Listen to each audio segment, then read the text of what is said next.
welcome to potentially the last session of, probably the last session of Spelljammer Academy. Unless, you know, there's too much player chaos and it happens. But, I know it's been a while. I know. Things get wild along the holidays. But, happy to have y'all here. Always fun to be either playing like I was on Tuesday or DMing a Black and Forge stream. So, without further ado, let's do the damn recap. Recap. So, episode 4. Holy shit, did things go sideways for our crew, huh?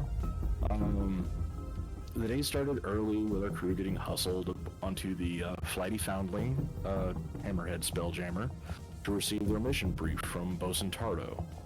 They were to take control of an abandoned tyrant ship and fly it to Hakatha to retrieve a meteorite composed of adamantite.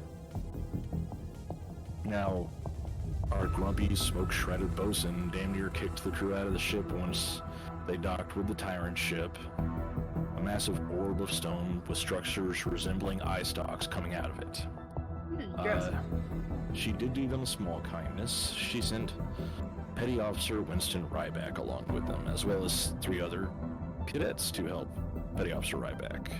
Fred, a plasmoid monk, Cricklet, a Thrycrane rogue, and Miken Haverstance, a human wizard. But, with boarding the tyrant ship, they were given a task: proceed to the command deck and install the Spelljammer helm.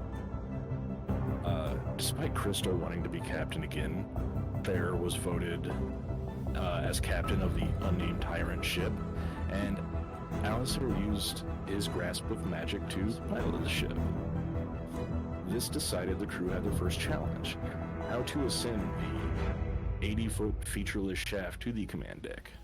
Well, turns out there were plenty of answers. Alistair simply yoked himself up the shaft. Cloby turned into a spider with some small warning first, and Kai and Crystal started weaving ladders.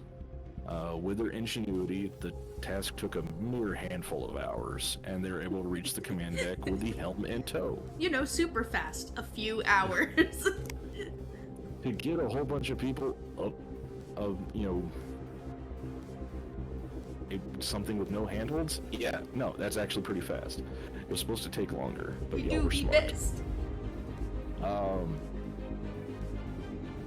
Now, with the helm on the command deck, the crew began to integrate it with the tyrant ship, until the ship began to spin violently as a trap was activated, except with Alistair using the Fates card. The strands of fate were rewoven, and the trap ceased to exist, negating this moment in time so it only existed in Alistair's memory. Alistair. Congratulations. It didn't happen, but you still get the trauma. He knew he best, okay? With this taken care of, the crew continued to clear the ship, heading down to the holodeck. There, they encountered a group of clockwork horrors trying to assemble a 4th one of their kind out of slain autognomes. Clockwork They horrors. chitted at the... Yeah. They chitted at the crew briefly before Cloby began to blast them with Moonbeam, dealing significant damage right at the gate. Methodically, the party tore these horrors apart, with Faer even commanding one to leave the ship and drift off into the astral sea. Defend straight. Yes. Defendants? No. Yes. I cast Yeet. With combat over, the crew began to hear shaking under one of the piles, which they revealed a living yet significantly injured autognome, Wizpop. With some repairs performed by Imys, Wizpop is restored and able to speak, if haltingly, and revealed what happened to the ship, when it was abandoned. But there was a great explosion below, and Miken came up one of the shafts claiming there was a fire below. The crew made it down to the deck. The smoke was so thick they could barely see in front of themselves. But Faer was the first to come across the body of Petty Officer Ryback and 3 magma methods. So, these methods were quickly dashed down while Fred and Cricklet fought the fire itself. After the smoke cleared and the crew had a clear view of the body and the area, they could tell this was due to foul play, dramatic music sting. But with a brief interrogation, it was quickly determined that Miken was sus as fuck. Really, Crystal put the screws to him, so to speak, and he cracked almost right away, giving away that he was approached by an unnamed mercane who offered a large sum of money for him to sabotage the ship. With that, he was set off aside as a prisoner, Bosun Tarto was called, and the crew was told to stand by while reinforcements arrived. But as Imys took Wizpop back to the holodeck with promises of bringing his friends back, Session 4 drew to a close. And that's where we're at right now.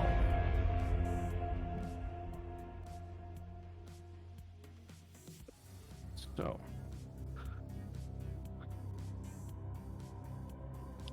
with all that, Get in the know, auto, no. the Flighty Foundling arrived and took the other recruits as well as Miken. They also took Wizpop, and No, the boy! because Imys made a promise, Imys chose to go with Wizpop and took, the bodies of his friends, so hopefully he could bring, 1 or 2 of them back. Godspeed. But the crew's destiny lies elsewhere. You must remain aboard this tyrant ship, and they won't be traveling to Saerthe by themselves. Faculty members Saerthe Abizin and Bosun Tarto have taken command of the mission and brought more supplies since, the fire.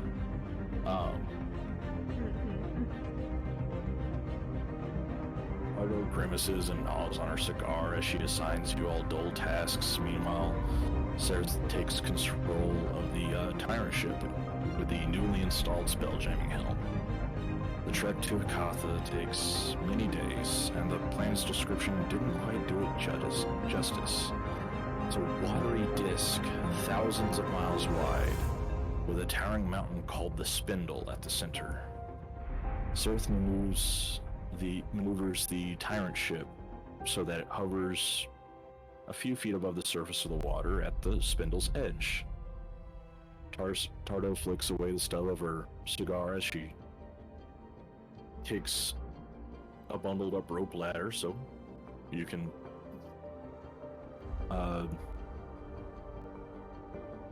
drop onto the beach. Here's the deal, see? You have one sending stone, I have the other. Hands over a fairly rectangular, well, kind of rounded rectangle gem that looks like if a Nokia was made out of an emerald. And when you find the meteorite, contact me and let me know, then await further instructions. Tarto tosses a satchel, but not just any satchel. It's a bag of holding. For specifics, actually, this bag of holding looks like a Gucci Dionysus in emerald green, but it's super mini. Oh man, I thought it was one of them like Hawaiian plaid kind I call it. fanny packs. You absolutely need that, yeah. Hold on, I have I have follow-up questions. What? I wasn't done talking though. Write your question in the chat so we can save You it. can use it to contain the meteorite. The impact site is nearby. If the meteorite isn't there, maybe check the nearby caves. Saerthe and I will stay here and guard the ship. As Crystal takes we'll that keep bag and recruit Kai here as well. with the bag being tossed and Crystal grabbing it, I look over. Your Fair. follow-up question. I literally looked it up today. That's how I know that Gucci bag. Needed something stylish. Is there any more description, or I just wanted to do like an aside, like 3-second thing, unless there's more. The aside is clear go. Good. When Crystal grabs the bag and we're told that it's gonna be like the stone's gonna be put in it, I just like look over at Crystal and just like squint, knowing somewhat of the secret that they're keeping from everyone, just like fitting. And I just go right back to what we're being told. She is searching in her other bag for some sort of green accessory to just kind of pull the look together. It doesn't clash so bad.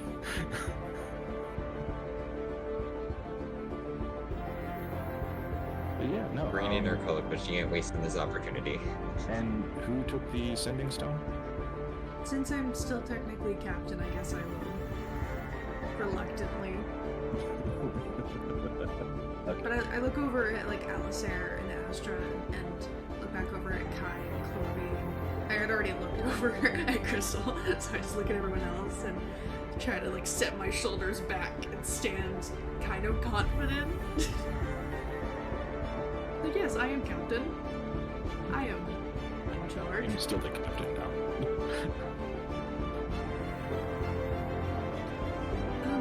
Is there anything else that we need in order to complete this, or are we pretty much set? The training you've had and the experience you should be fine as long as you retain some bit of stealth and don't come afoul of any beholders. Because this is kind of their planet. So, in other words, keep our eyes closed. We will immediately be meeting a beholder. That's best.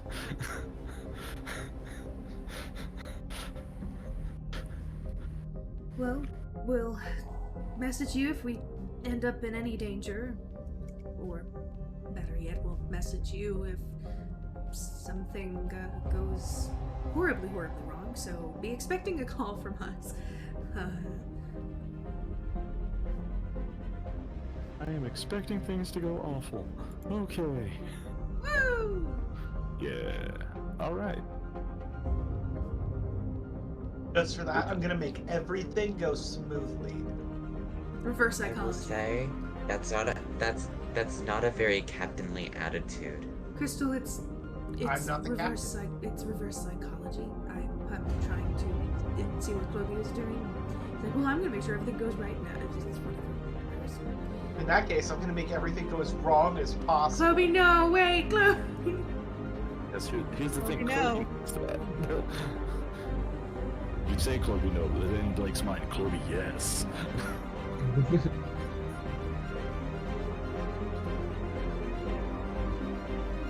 course she did, Max. Of course she did.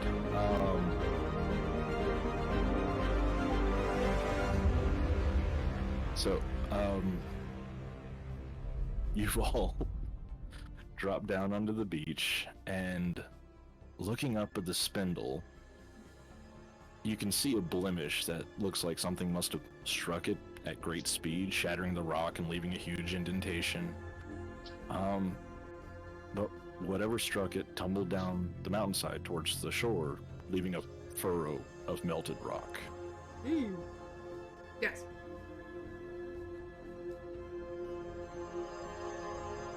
So, what do y'all do?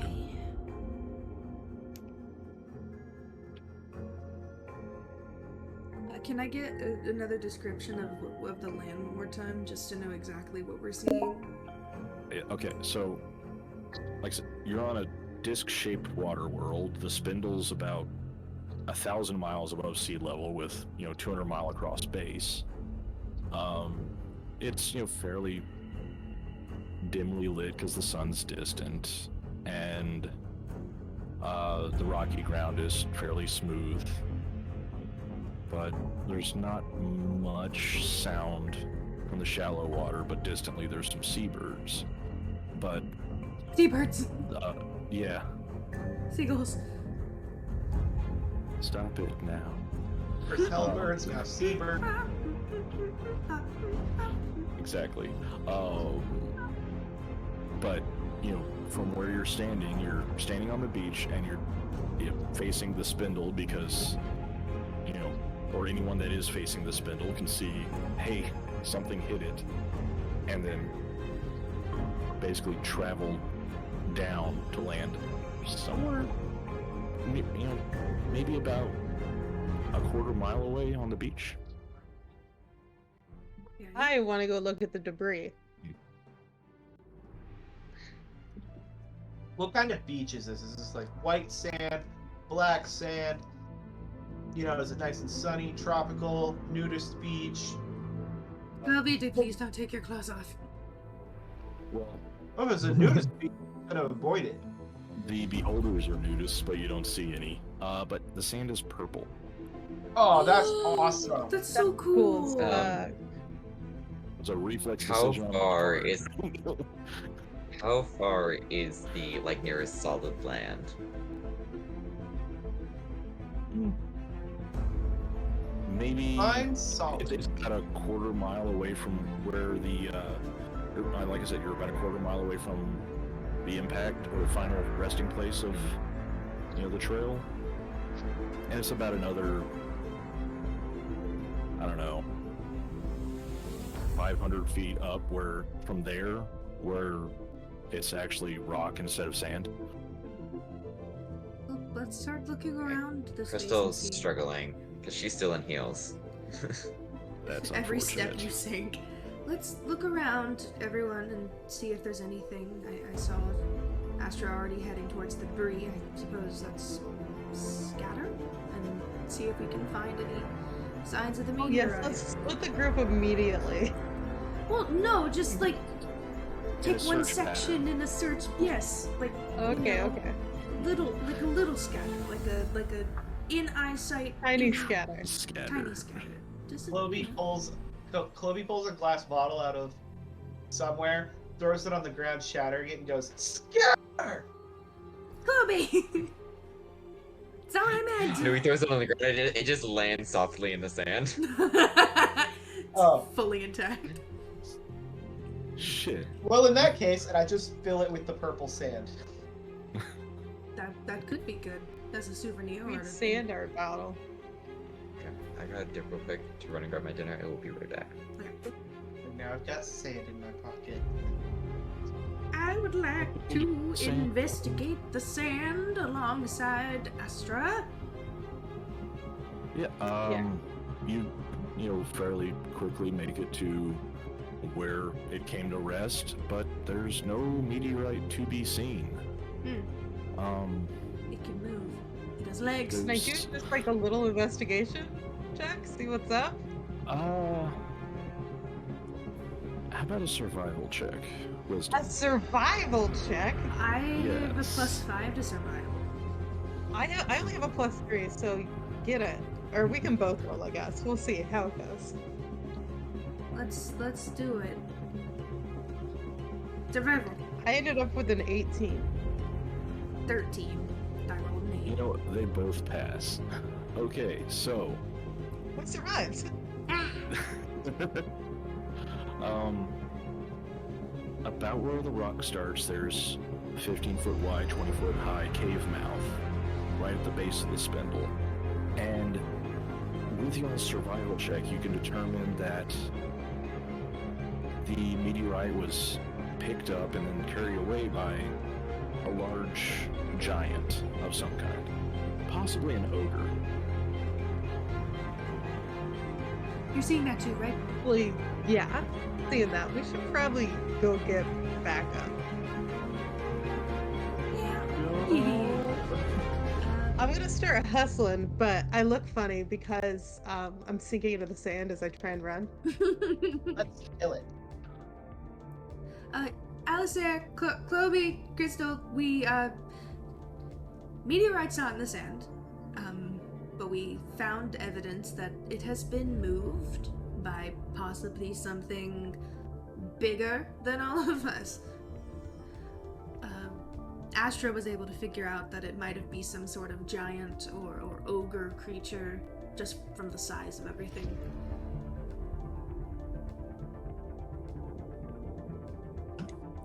Still think we should kill it.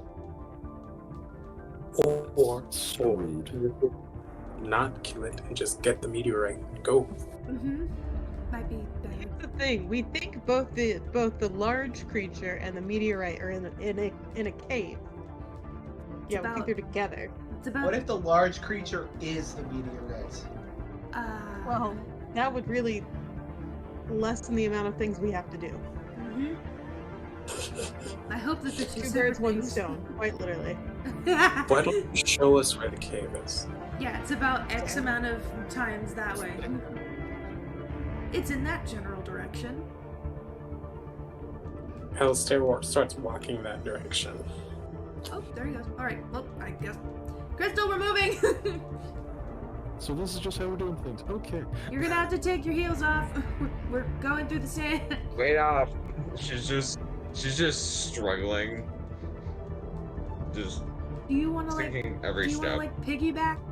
Well, actually you can't. Do you want any help? You good? You know what? Screw this. She's just gonna take the shoes off. It's trying to help, but like also.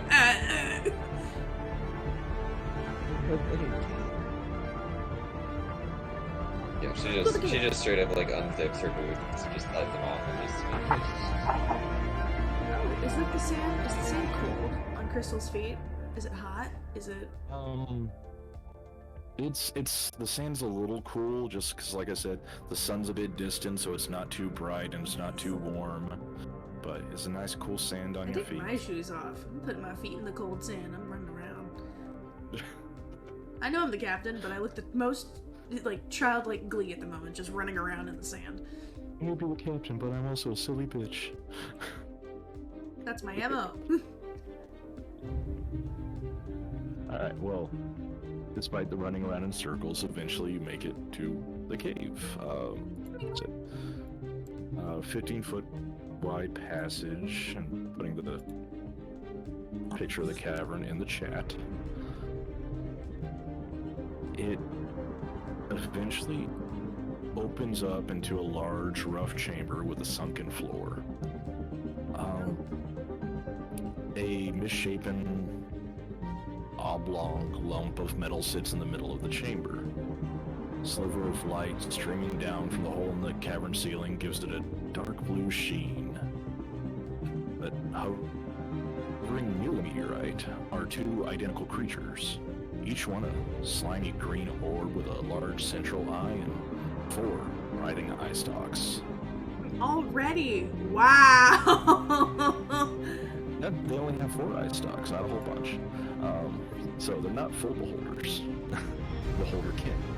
Really, still, yeah, damn, alright. Gathered around them are half a dozen smaller creatures of similar shape, but they're each about no bigger than a grapefruit.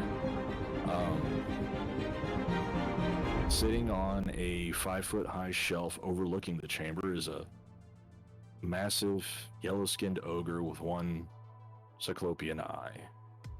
Ogre yawns and blinks slowly, appearing rather tired.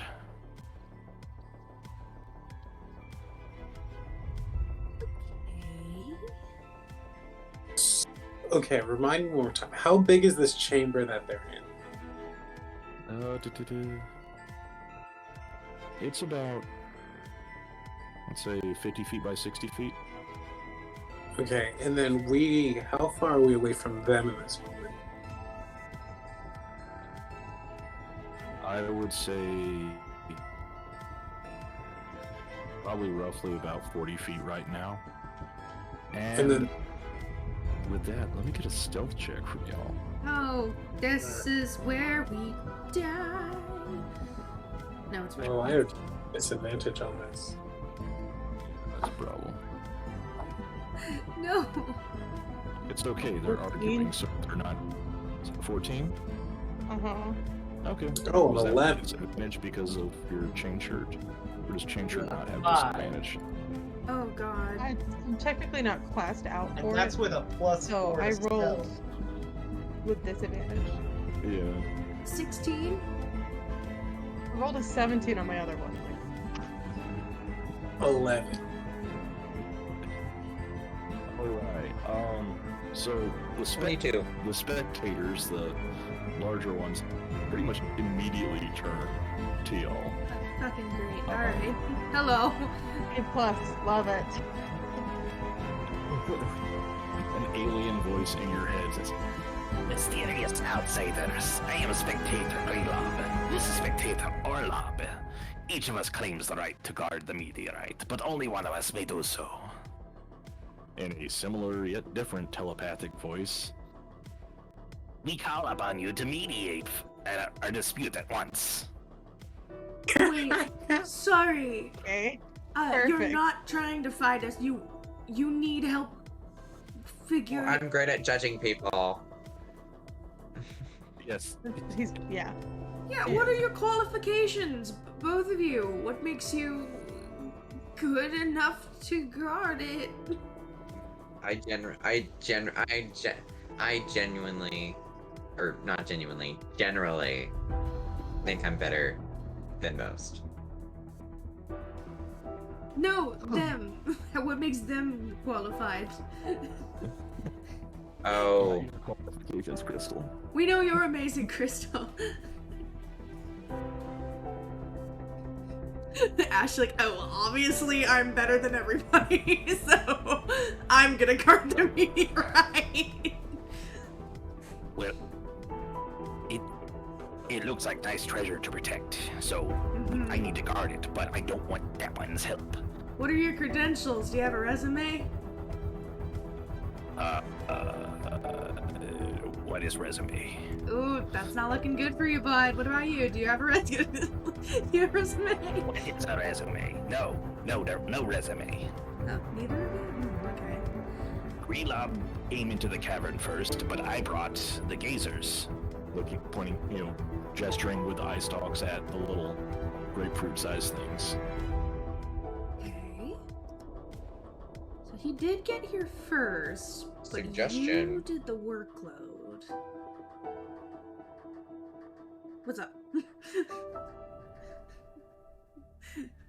Did they do the workload? And also, Daring who found it contest. first? What did you say? What did you say, Crystal? daring contest. You know, you two could do a staring. That's a good idea. How about a staring contest? to see Listen, who I can want guard to. it? Who am I standing next to currently? Say Alistair. Alistair. Buddy. Mm-hmm. We're eventually gonna have to take this meteorite from them. I think we should vote for the person who didn't come with backup. You have a good point. I think there's two options. That's fun. I have a counter offer. What if we tell them that the person who finds the shiniest object outside of the cave is the one who gets to guard it when they come back? They're not crows. What I was thinking. Joe, the actual solution that's pretty easy. All of us over here.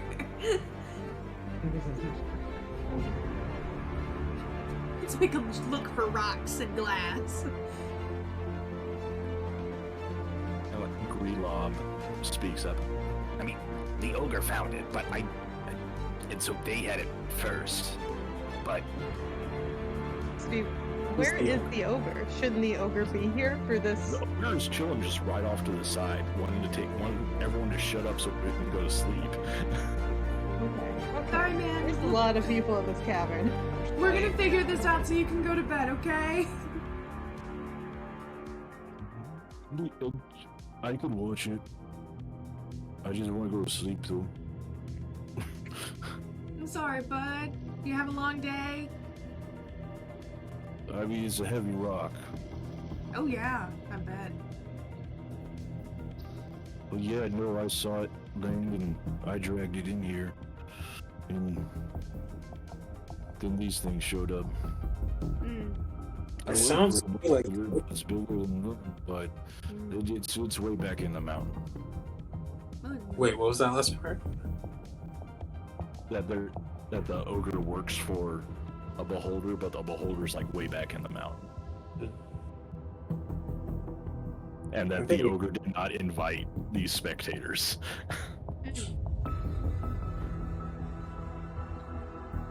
Cross my arms, look over at the little dudes. Sounds to me like there's an orlob. Yeah. I look at the lobs. Looks to me like somebody's already watching it. Why didn't we think of that? Because you're stupid. And the spectators proceed to fuck off. Is that it? Oh my god! Incredible. We're sitting here trying to think of elaborate ways to get them to fight or something, and it's just, wait, there's already somebody watching the fucking rock.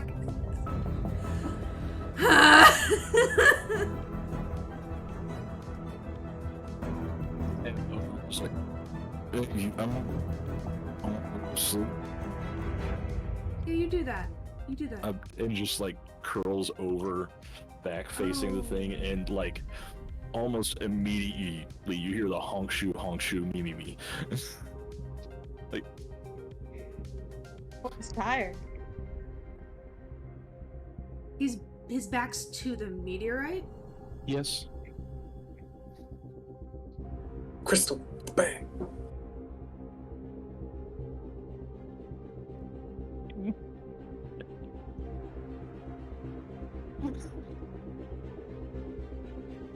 Faer is dumbfounded at the fact that this is so easy and is waiting for something to go bad. Meteorite? It usually happens after you take the treasure. Have you ever seen Indiana Jones? Indiana knows. I think I saw that once. I didn't finish it. I think I still need to. Are we gonna do we need this meteorite? Are we I don't looking know at which it or are we kind of movie it taking is, it but or like, Crystal, you have the It's- bag. It's about 2 feet by a foot and a half It's by a space foot and a rock's half. never It's about hurt. 500 pounds. Crystal gets the bag and slowly kind of just crams it in. Just But like she just puts kind the of bag over the meteorite and like tries to like tip Around it it. into the bag. made of? Do we know? Yeah. what it's made of? It's Oh, perfect. it's like this 2 foot by foot and a half by foot and a half thing is 500 pounds in itself. It takes up the whole bag of holding. Alistair, Chloe, do you guys want to help Crystal get it in the bag? Strength is not Crystal's strength. Alistair will be like, oh, fine, I'll do it. And then we'll like use telekinetic movement to just push it in the bag without actually moving their feet. See it. But I will attempt to help. it just like falls in. Crystal just falls backwards. Yeah, no, it falls in and then whoop, 15-pound bag. That's all you got. It's convenient. God, I love that I bag. had it, you know. I was just trying to help. Didn't look like you had it. Now let's go. Yeah. Time to fuck off. Yeah. Can I do a perception check to see if any of these little dudes are still around?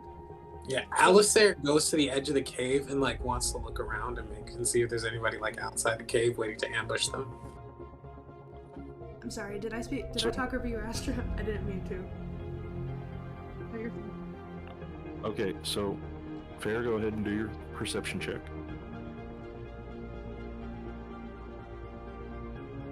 That That'd be a natural 20. 25. Okay. You do not perceive any exterior eyes on you.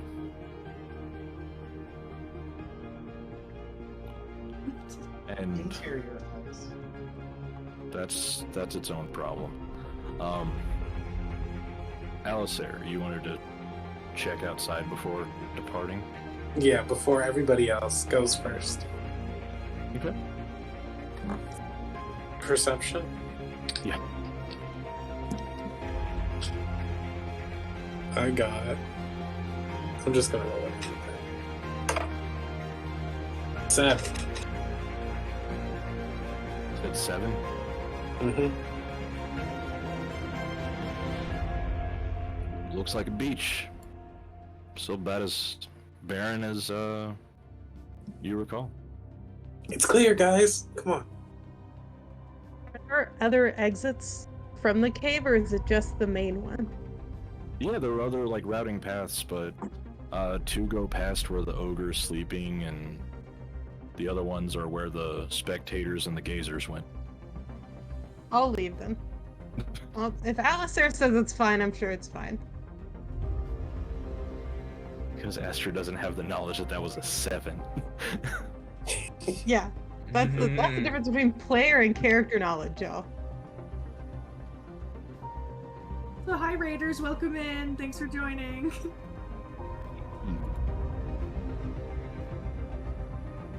We play as Spelljammer. We got a rock! Big ass rock. It's an ass rock, what do you mean? That was an asteroid. It's a big rock. A big ass rock. I'm so angry. An ass rock. It's an Are you asteroid. calling me We could carve it into one if we had time. Are you calling Very me strong tool. just a large piece of shit? Like, Yeah. Yeah. Who knows how adamantite is made? Holder shits it out. And then we turn it into armor. Weapons. That's why that armor. that's such a terrible. We all As you run outside. And yet I made it. As y'all make it back to the tyrant ship, Tarto's there, waiting at the open hatch, like, let's get out of here. This place gives me the creeps. On it. Okay. Fine with me.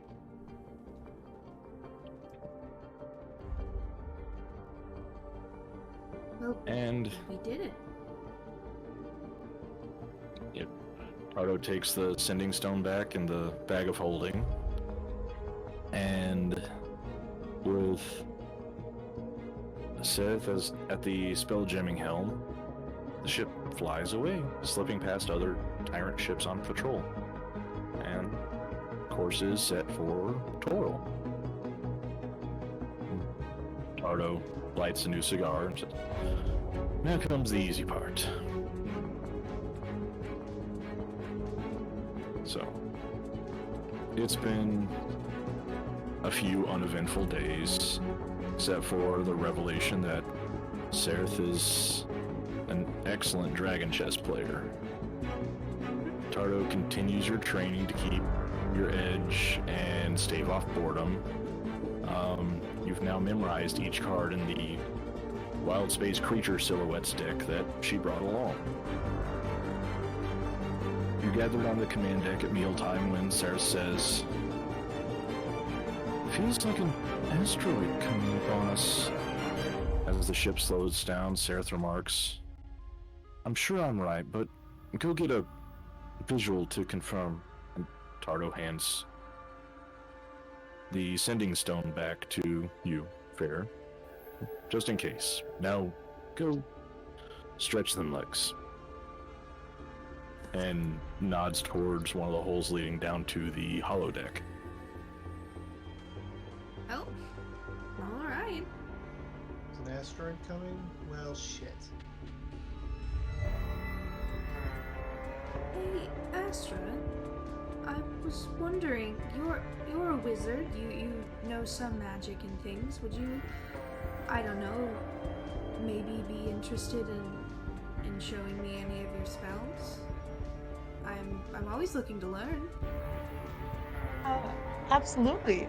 What kind of spell are you interested in? Do you, by chance, know anything with fire? Oh, absolutely I do. Honestly, this conversation is happening like during the boring few days before, and not the hey, go check out that disturbance. I know, but Yeah, I'm not to my friend. I'm gonna, I will, during those boring few days, I will spend some time showing Faer the intricacies of a firebolt. I probably blow something up at one point. It's a good time. I'd also ask Chloe to teach me about that moonbeam that he did when we were dealing with those robot things. Oh, happily. I love how just Faer just kind of walks up to Astra and just casually, like, seems like they won't become an arsonist. Like, hey, my heart screams for arson. Can you show me? You know, as one does. Totally fair. There's nothing Astra loves more than seeming like the smartest person in the room. So this works for her. That sounds right for a wizard, yeah. If anybody needs to pick me up, I'll pretend to be dumb for you. I'll give you my I brain cells won't for pretend. 10 minutes. Well, thank you guys. Thank you guys. Oh my gosh.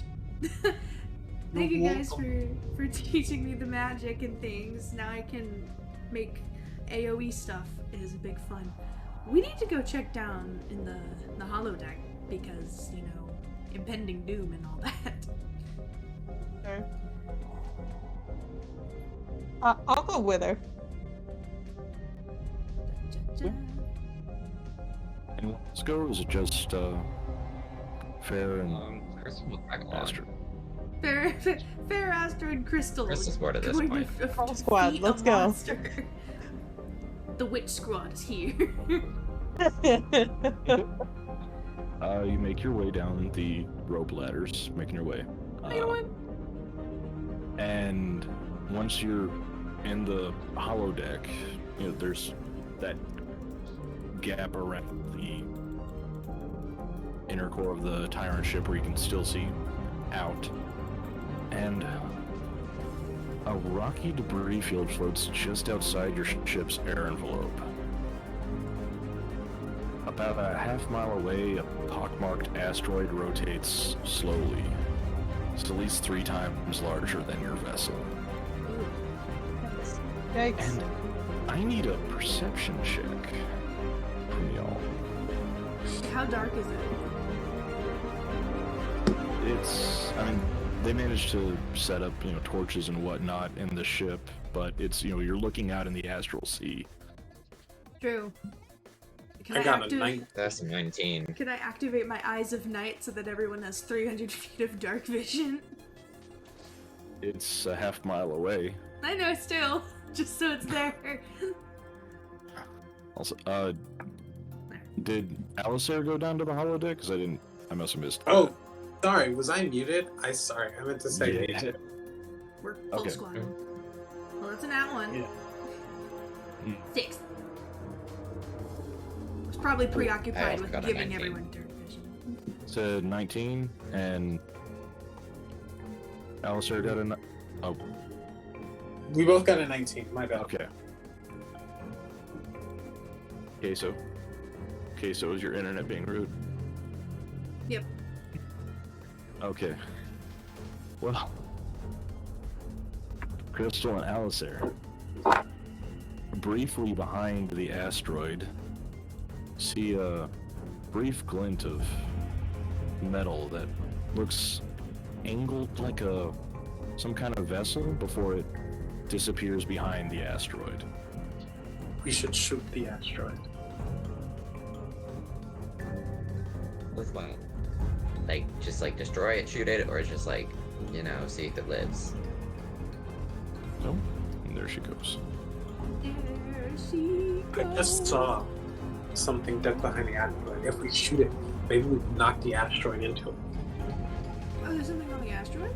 Great. Asteroid. There's That is tornadoes around and it keeps knocking out my internet. The asteroid that's 3 times larger than the ship. Yeah. And the ship that you'll have that I don't think has any external weaponry. We can shoot it with our community, our friendship. There's nothing more powerful than that. And it's a half-mile away. Well, guess we can't do anything about that. Well, you do have a sending stone that you can call up and inform. Can we not move the ship? Like, yeah, Yeah, but we I mean- probably shouldn't get close to it without, like, knowing any more information. I'm just saying out of the way. Like, can't we go Yeah, a I mean, the different ship, direction? Saerthe hasn't stopped flying the ship. It's still like Hey, Sarah. going the fuck back to Toro. Hey. There's an asteroid with something on it. A ship behind A it. ship behind it. We might have to defend ourselves from something. Do we have any external weapons? Do we got weapons? Or anything? That's 25. No. The rovers don't put weapons on their ships because they are weapons, so they generally just use themselves. Do we look like weapons? Do I have That's- weapon? Am I a weapon? I mean, depends on the distance. It's a mile away. How many Oh, no, miles that's away? half a mile. Half a mile from the ship. Oh, That's well, then that's a problem. Yeah. But, That's about 2,609 feet. and We get it, Alistair! You're the top of the class! during this conversation, Exasperated Fair. you see... No, I don't want to see. I don't want to. No, oh, but you see... No! you see... Cover see a Fair's eyes. strange Now you don't have to distortion. see. I wish to not perceive. No! You see a distortion in space moments before a What winged the shark-like hell? creature appears in front of you. It has blue skin, 4 wings, and a horn-like protrusion No! on its head. An armored figure rides on its back. The rider says, Back up, you spooky bitch! Hail to you. I've come to retrieve something that is of interest to my employer. Please produce the human named Miken Havesense, and all will be well. Oh, I got that for you right here.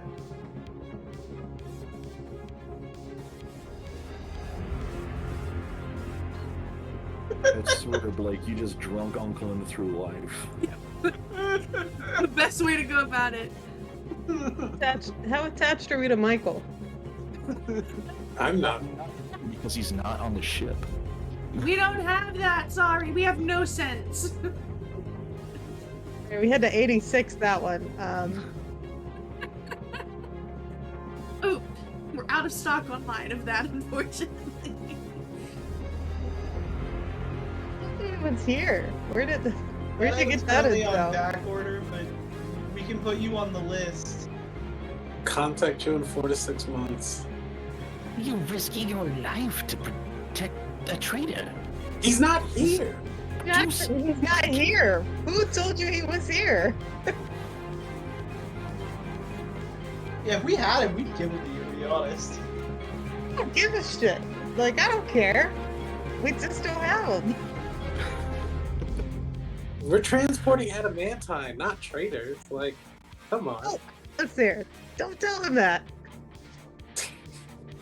What's he gonna? I like your shark. What's its name?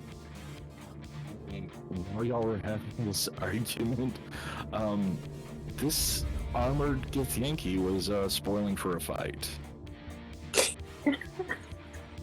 So, yeah. Go ahead and roll initiative as they start Okay. diving towards y'all. We tried. I didn't. Can I cast before we Is do he initiative? getting off the shark or is he? No, the before- shark is diving through into the hollow deck. There's enough space for it to get We're in. fighting a shark. Can Yeah. I have cast my vigilant blessing on Alistair before we roll? You have advantage on your initiative roll, Alistair. Okay. Nice. Okay. In that case, I I got have a 18. Alistair says, everybody circle up behind you. Are we back to backing this? Are we No, trying? I get a dirty 20. We're Avengers in New York, like in the first Avengers! Avengers movie. Simple. When they're all I in got the one of circle. the dice stars. It's hard to I'm see. gonna- There's a dice in I'll here. roll you so I can get those. Okay.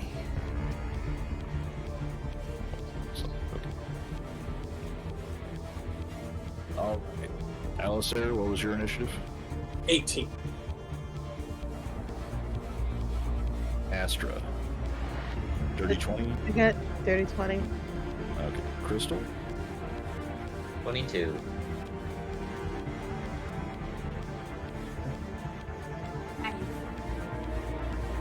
Sorry. 5. Okay. I didn't know the audio cut out. I missed something before Bit 5. many.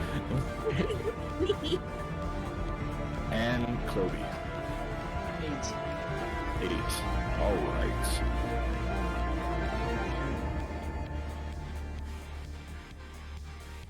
Okay, so that gives us Crystal first. Star Lancer and the Githyanki Clear 2 is about 40 feet away, diving in. Gross. Okay.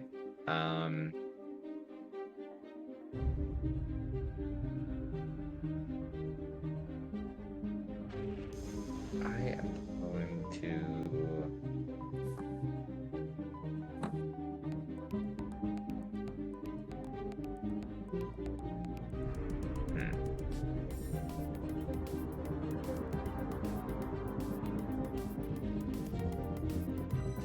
Will. This is why it sucks going first.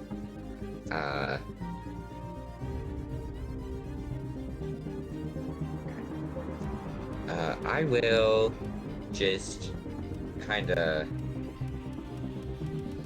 cast suggestion. Why the hell not? Okay. On. What on the get. Sorry, my cat's eating a bag real quick. Sorry.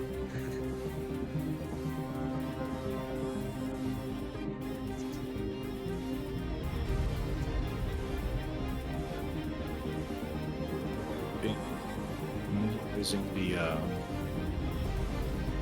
in those cards that Tarto had y'all memorizing, you would recognize the Star Lancer and you would know it's an intelligent being that also has, it speaks Celestial with telepathy.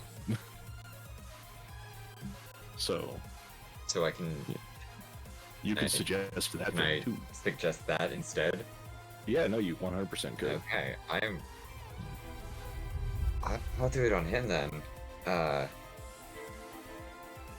Wait, do I even know Celestial? I do not. Suggestion to require that it understand the language you're speaking? Wait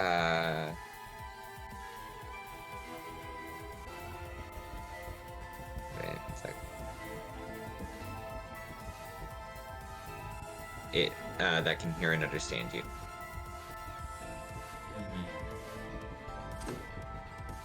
You know, it sounds fun. I'm gonna say go for it. Okay, cool. She's just gonna yell, "Leave us alone!" That's the whole command. So, Okay. Nick redeemed advantage, disadvantage for Crystal. That's not exactly a roll for Crystal, so that can just stay. Or Yeah. it could be disadvantage on the save against Crystal spell to the dude. Okay. We also have one of our viewers that redeemed it for Alistair later on. Somebody else did a wild magic search against bats. Yeah, you fucking bitch. I was gonna remember that one. Just at the start of my turn, I combust. Yeah, it's okay. You know, like you do. That's what does. Astra taught me So- fire, and like. Do you want that advantage to stay on Crystal, or do you want the Star Lancer to roll at a disadvantage? Let's go with that. Sounds fun. Okay. Shark disadvantage. Shark. Shark. Okay. So, It's a wisdom save. yep. And rolled a 9, which Yeah. does not pass. Get the fuck away! So, you see it, you know, kind of wiggle its head, but it's like also look at you and it's like nod a little bit there for a brief second. And does that complete your turn? Yes, it does. Okay. That brings us to Astra. Hello. Yellow. Okay. I assume they're still coming for us, right? Despite the nod of acknowledgement? Well, it hasn't had its turn to start to fuck off, but yeah. Okay, perfect. Love that. I want to... You said they're like 40 feet? Dude, yes. I want to cast Ray of Enfeeblement on the shark. The shark, oh no. Shark bait, ooh Just ha. wants beef, but you don't know that. Listen, it's fine. Right, can I do it? Yeah, no, go Yeah. ahead. Yeah, I'm doing it. Okay, so the target deals only half damage with attacks that use strength until the spell ends, which is 1 minute. Okay.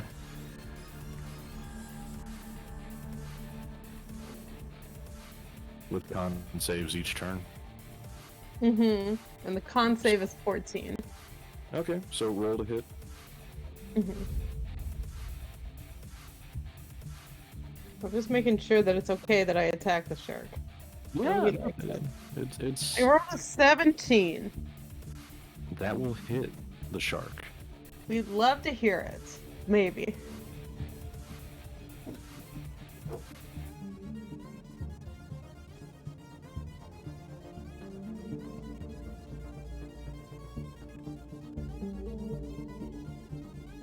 I love that suggestion specifically says if you damage the target, the spell ends.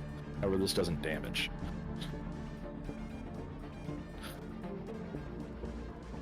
It doesn't say attack, it says damage.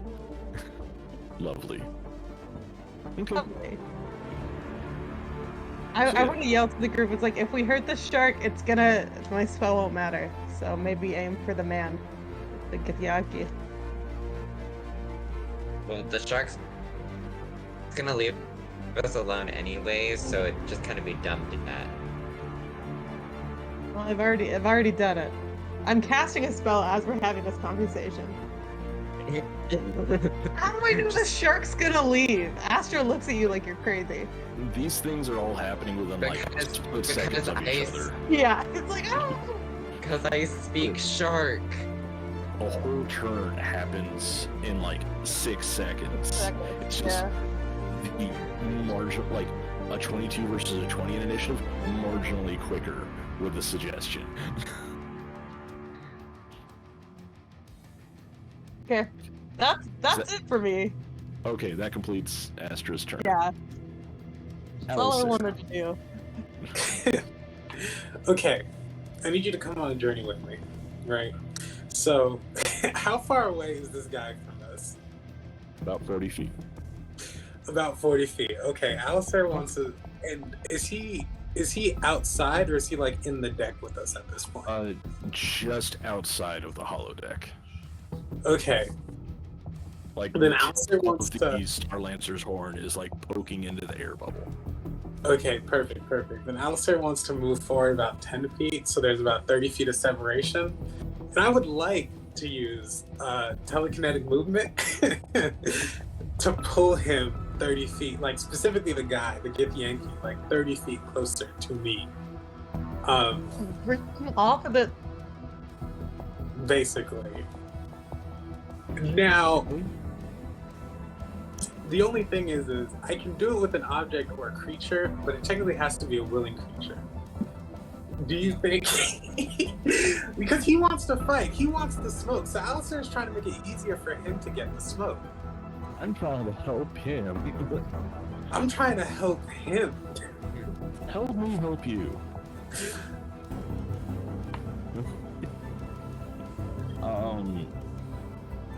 Trying to spin kick my ass.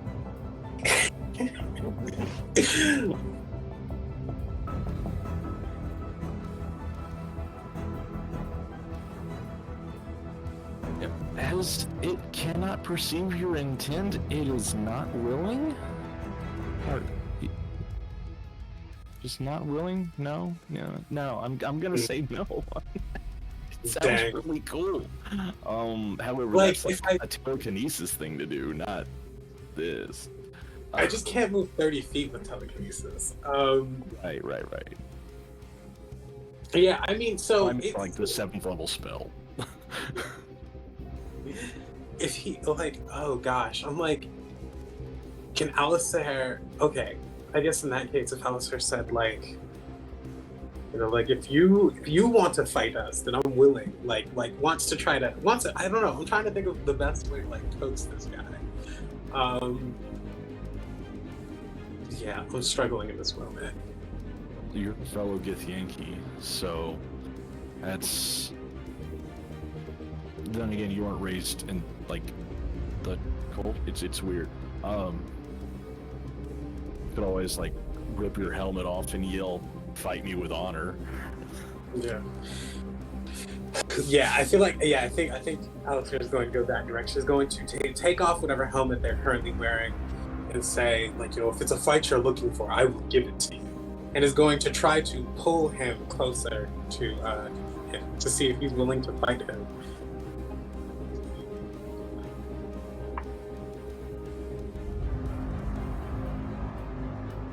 Yes. All right. Precisely. And then when Alistair yanks him, like so that he's with, so what yanks him 30 feet closer, Alistair is going to action surge and wants to completely like deck this guy, like wants to knock him prone, just like pulls him and then immediately slams him to the ground. So a shove attack. Basically, yes. Okay. That is contested strength. Yes. So I'll go use my ahead. the check. I got a 19. Forgot to give it an inspiration. With the telekinetic pull, they were able to brace themselves, and while your 19 was solid, their 21 was a bit more solid. Damn. And with your shove or attempt to trip, they were able to just like slip your hands off and set themselves with their greatsword. All right. Not bad. Not bad. That's my turn. It's the Star Lancer's turn, and the Star Lancer uses its action to go invisible again, and then movement to, you don't know, you assume to go away. But no one is affected by the Star Lancer this turn. Oh, and non-save. Okay. It's still affected by enfeeblement. And wisdom save. Oh yeah, it's definitely still affected by the suggestion. So yeah. It has chosen to fuck off. Invisibly. For now.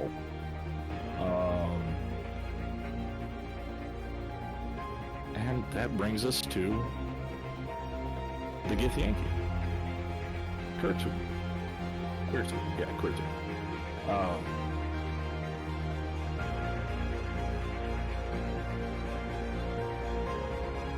I'll show you your mistake. And starts swinging their greatsword. Oh, that's horrible. Okay, so I'm assuming a 9 and a 7 do not hit. Alistair. Not even close. Not even a little. Not even a little. Astra maybe, but Astra's not as tough as I was. Okay. Well, Astra will take time out of the fight to come shove you. She'll do it. Well, it's okay. You may not have to take time out of the fight to do that, because the Githyanki, after the failed attack, it's like, that was a feint, and then Misty Step behind Astra. Oh boy. Count the spell! Count the spell at 4th level! Count the spell! Okay. What about this, Misty? What about this? Misty Step, it's a bonus action unless you move 30 feet. No, I know the Misty Step, but now he's here. Is there anything else to what this Githyanki's doing? Beach! I mean, he doesn't have an attack action anymore, so he's just there, ominously. We have to kill him before he attacks Okay. Astra. Okay, okay, cool. And it's now Chloe's turn. You just turn around the next minute and slap. I am going to. Well, I can't see the damn thing. So. You're about 10 feet away from Astra, and it's right behind Astra. Okay. I can see it though? Yeah. Oh, I thought it was invisible. The shark's No, the invisible. shark is. The Githyanki is inside the holodeck with y'all. Oh, okay. Then I'm just gonna go stab him. Cool.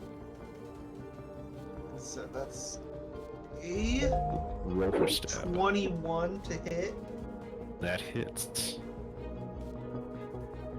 and that is 7 piercing damage. Ooh.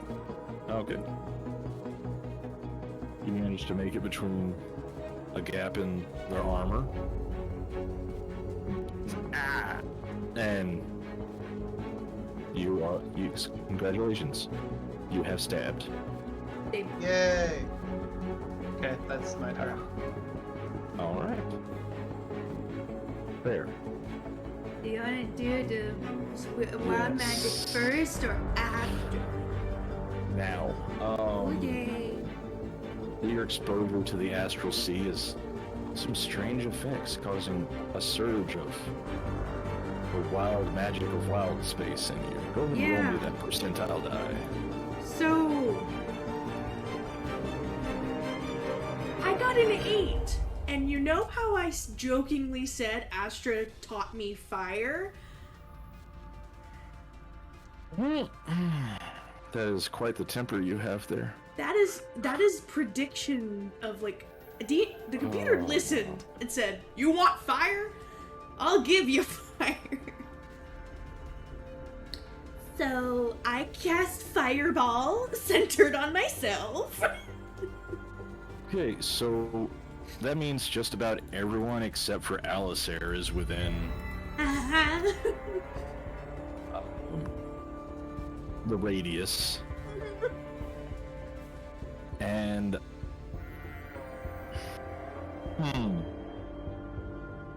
It's just 8d6 fire. Yeah, should it be your spell save DC? Well, it says I'm casting fireball. If we're going with Oh, yeah, so it's your spell save DC. So, dexterity save, y'all. it's 15 is the save. Okay, Crystal's If reaction. I die because of this and not because of the casting man that's silvery behind me, barbs on the Gith. Wait, what? I got 6. Oh god. So what you talking about? I think Crystal's reaction casting silvery barbs on the Gith to yeah. make him roll a disadvantage on his save. Okay.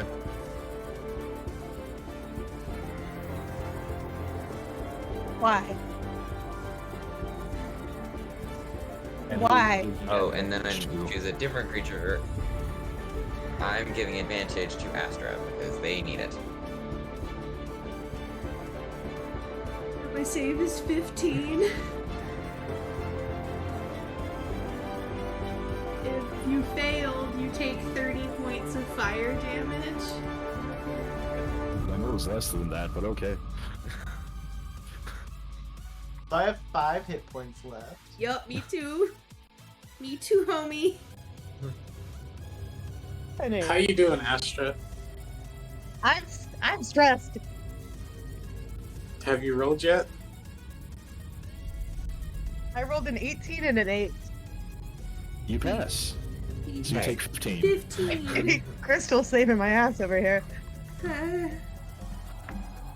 Oh! That was Oh! Nick did a Do I have to roll? a disadvantage for me. Wait, what was that? You You didn't- got a radius, so Alistair's fine. Yeah, no, go ahead and roll. Oh shit, Crystal, you had advantage, disadvantage as well. Let's roll our advantage. Well, the crystal one was for last time. The fair one was for this time. 92. Because I got on my save, I got a 22 again. So Okay, Yeah, so 15 if I you assume I succeed. take the 15. Oh god. I mean, I was hoping to get turned into a plant. I know you love that. That's 42, I think. Yeah, something like that. Goddamn D&D Beyond. The real funny one was you go to the astral plane for 6 seconds when you're in the astral sea. So, I burst into flames. I look over at Asher going, I didn't do that. This is the last time I teach you anything. I'm sorry, I didn't do it! I'm going to cast Healing Word to Cloby at 2nd level. Okay. Just, I'm sorry. You get 10 HP.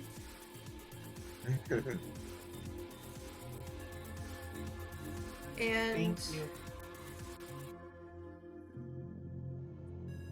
my action, I'm gonna go up to the Gith Yankee. It's Gith Yankee, right? Yes. I'm gonna go up to him. I'm gonna cast Green Flame Blade on my double scimitar, and I'm gonna hit him once because I already used my bonus action. Swing. That's a 22 to hit. That hits. So that is it suffers the normal effects. Oh, damn. Fire only. We're not 5th level, damn it! It doesn't do the extra fire damage. Whatever, it's fine. Take 6 points of damage. You go. And then a little bit of fire just like puffs out of his butt like he farted. And that's it. It doesn't hit anybody. There's no enemy within 5 feet. I say meet the ball. Okay. But That, yeah. if that completes your turn, that brings us back to Crystal. Because you have movement, bonus action, so... I'm just double checking if I have any non-action based. No. Yeah. Okay, I'm good. So I made sure to do a concentration check for suggestion, and I got a 18, which I assume will pass. Okay. And so my turn. Crystal's going to.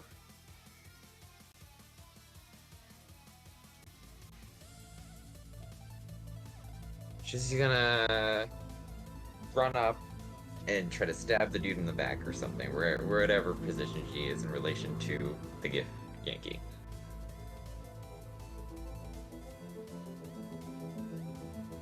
Okay, go ahead and roll to attack. That is a 15 to hit. Your rapier skids off their armor and finds no purchase. How dare. Okay. Even worse than missing, horrible metallic shriek. I cast Fireball on myself again. Might and then please she's don't just deserve gonna, that. Whomp. Hydrate if you she's can, gonna- fools. she's just gonna, she's just gonna poke her head around the gift Yankee to look at Astra and just say, "Good job hanging in there," and give her some bardic inspiration. I've Oh, been yeah. blacklisted from the Bardic Inspiration because I caught everyone on fire. Yeah. Yeah, you have. You've been blacklisted since you took the captain spot. Fair. Yeah, no. Crystal I didn't is want that it! Okay. If that's Crystal's turn, that brings us back to Astra. How close am I to the Githyanki? Is it 6 inches? Are we that close? Yeah, no, it's like it's it has the neighboring space to yours, so maybe about 3 feet. Close am I to Fair? And how close is Crystal just on the other side of that and the space? Yes. Okay. That's good to know. That's good to know. To shoot me with whatever spell. I just have to. I was gonna do Burning Hands, but it's got a 15-foot range, and if I shoot the person that gave me Oh. inspiration, that feels like a fucking dick move. Dick Listen, move, it um, really is. You taught me to Dick use fire, move. and I almost killed you with it. So It's true, and I will not do that. it I was simply cannot. nice to Okay, see you. we're gonna do Magic Missile, Nice. but I'm gonna Yeah. cast it at 2nd level so that I can have an extra missile. No, I take it back. gonna cast it Promise first you of all. I'm don't gonna need do that. Okay, listen, I thought it through. I'm scared. I'm trying not to let my fear rule my spell slots, okay? Question. Meta magic is you have to be the one casting the spell, right? I can't. Yes. Okay. Damn. Unless they come Okay, up with we're gonna meta magic that lets do- you use it elsewhere. 3 glowing darts. It's 1d4 plus 1 3 times. Do you want me to roll it or do you want to? You can go ahead. Okay. Roll for beautiful bean damage. Okay, we got 3. We got 2. We got 5. As the darts Isn't it? leave your fingers, slams into chest, stomach, and then neck, leaving a definite indentation in the whole throat region from that last forceful impact. It should. Yeah. And Crystal, as you see the Githyanki start to fall back, you have your reflex of, hey, don't touch me, and manage to step to the side as it falls. Hey, nice! Gotcha! I'm gonna give a thumbs up to Crystal as the body falls between us. She's just gonna. You did reduce your damage for your resistance to fire, right, Astra? Since you're a tiefling? What about it? You did reduce it by half even after the save, so it would have been a 7 damage for you, right? Yeah. Okay, just making sure. Because some people forget they have resistance. It happens. Never happened to me. I have 24 hit points. I cannot forget that I have resistance. Fine, even if you fail. Dark's still out there. Yeah, the shark should leave us alone for about like 8 hours. So, It's still enfeebled, and it's still suggested. So Can you make him our Yeah, friend? it's- just gotta, just go. What? Can we the shark make is him still. our friend? No. I only give him the one kind of command, and then he Oh, kind of just fuck has to off. follow it for 8 hours. Mr. Shark, wherever you are. He's a nice little celestial guy. I go to the sending stone. Neutral. I pick up the sending stone. We did it!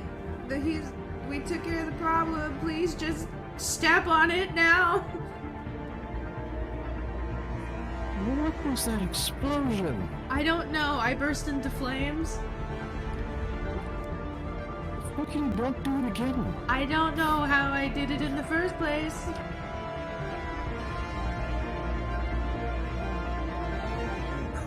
I think we've been too exposed to the astral sea. I feel lightheaded. Not gonna lie, I think that was pretty useful. You should do it more often. Just spontaneously combust. Absolutely not. At least not around people that are my allies. I really don't know how that happened. I'm sorry, guys. Oof.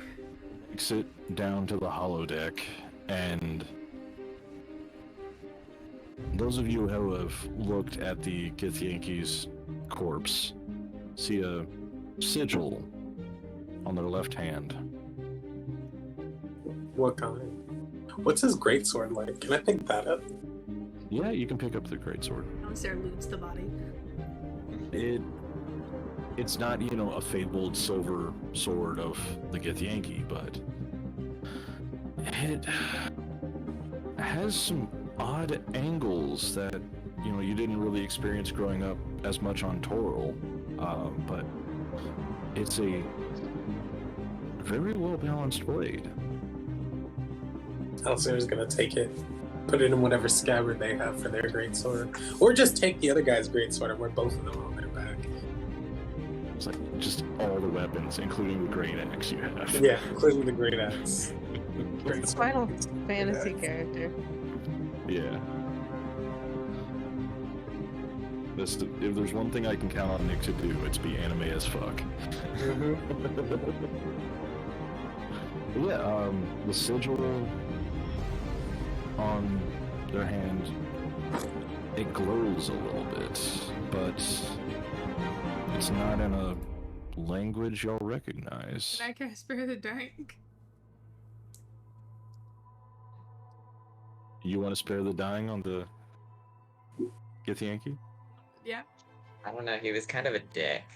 Maybe we can interrogate him though. What if he knows stuff? Okay.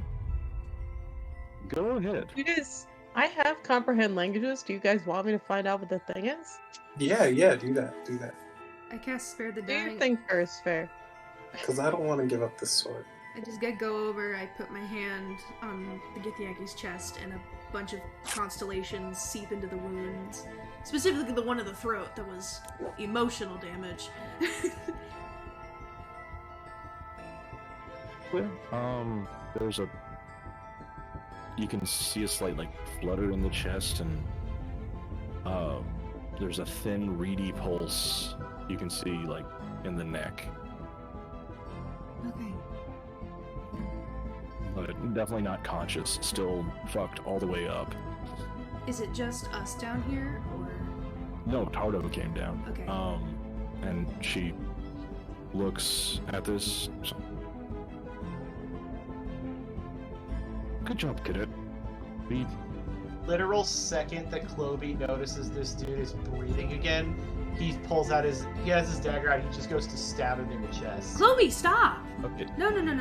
Why do we want him alive? He just tried to kill us. Out mid-sentence, fucking Tarto is saying, "Hey, good job, cadet. Might be able to get some information out of him. That sigil means it's one of Vokath's close hands." Man, stop, Chloe. Like, that's like the thing we When found. Faer said stop, he stopped with the tip of the dagger like less than a centimeter away from his chest. I know he tried Why? to kill us. That symbol, I look over at Alisair, is similar to the one that we saw, I believe, at the academy when there was the explosion in the simulation deck. That name as well, it's been passed around. Also, with you stopping like that, Corby, Tarto stops from going to butt stroke you with her musket. Look, He also said he wanted the one dude the dude who did the explosion. He said he wanted that dude. Miken. yes. Look, after we've asked our questions, feel free to stab the crap out of him again. Like, do what you want to do, but... Faer kind of sets their shoulders, looking over at Astra and Alisair and Crystal, who are like the people who keep fighting to be captain. Looks over at Chloe, kind of, as the captain, I think we should interrogate our prisoner, and then we can decide what to do with him after. Still get to keep the sword, right? Yeah, you can have the sword. Sounds good to me. Dream Dog is here.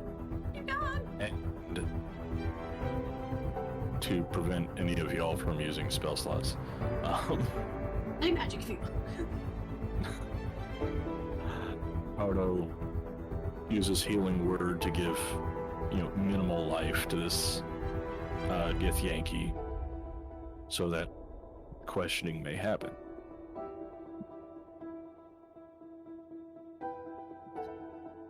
And she just squats down in front of the Githyanki. All right, so you're not dead. We know you work for Vokath. How many others are looking for Miken?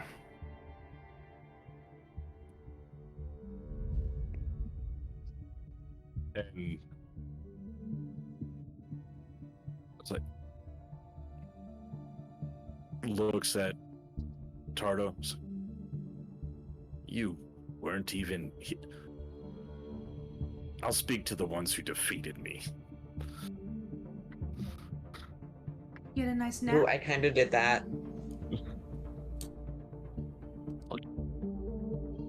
You just damaged my armor and took away my Star Lancer. We also kind of Sure. took away your lives. I'll You talk could to say him. I fought you mentally.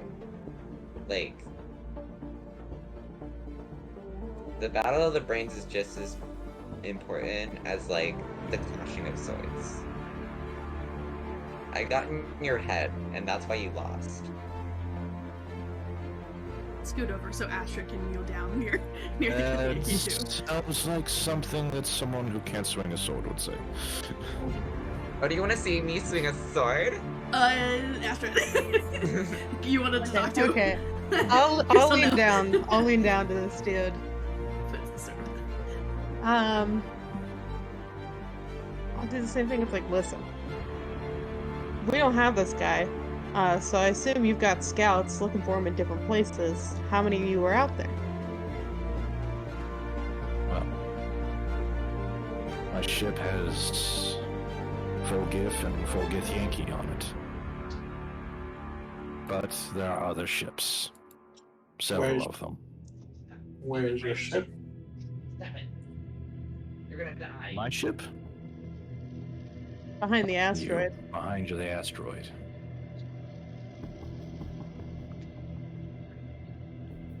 Okay. Now, is your ship gonna come looking for you, and we're gonna have to do this whole thing over again?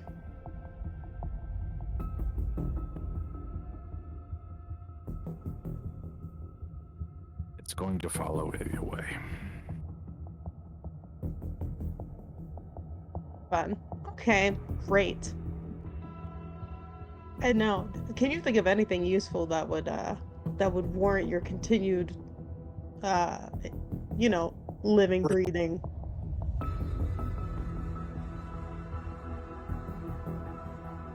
Who looks over at Alisar's markings? thought your clan was destroyed. What? What do you know? You don't know. These markings we have, each one's fairly unique to each clan. I thought your clan disappeared about 15 years ago.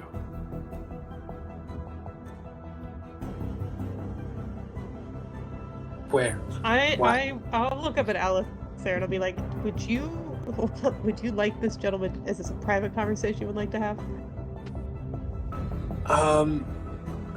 No. I don't even know what he's talking about. I've been on Toro my entire life. That's the only place I've ever been. That's where I was.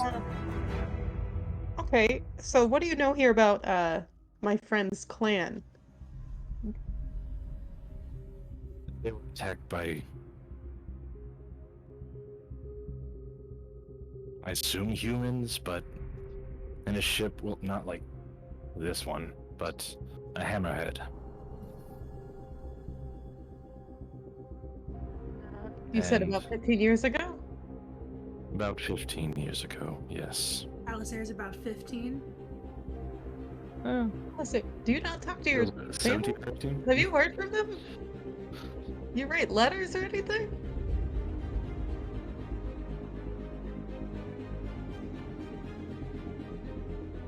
Doesn't the party know that who Alistair was raised by? Yes. It's been a while, but I so mean, The only thing going through Crystal's head is, wait, I'm older than Alistair? Bait sharks. hoo-ha. I was raised on Toro. That's my. Mart took me in. They're, not to be insensitive to the situation, this is devastating news, I'm sure, but is there anything you need to know about this now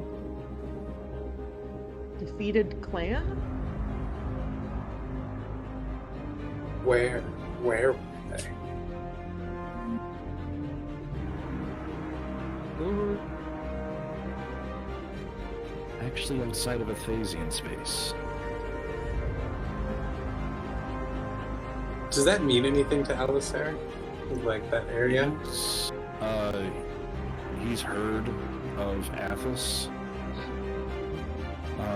It's a very inhospitable place, but if the clan holding was outside of Athasian space, then that wouldn't have dealt with them too much.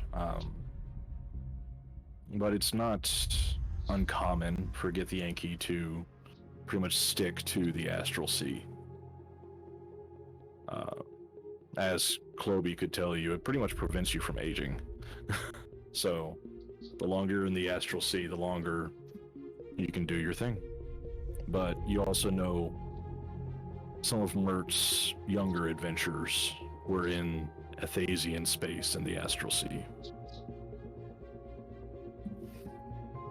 Look at me, I'm like 1,000,000 years old. Don't look a day over 3,332. Why do You've we go given to me- school with him? Sorry? Sorry, why do we go to school with him? Feels like maybe we should be in different grades or something. People can start late, but I look down at the Githyanki. Why mention this now? Why try taunting our friend when easily we can put you back into the grave you'll rot in? Do people rot in space? Taunting, I was surprised to see a Githyanki, much less one with clan markings that have disappeared. Well, your smirks and tones say otherwise. Well, if I'm going to die, I might as well twist the dagger as I do it.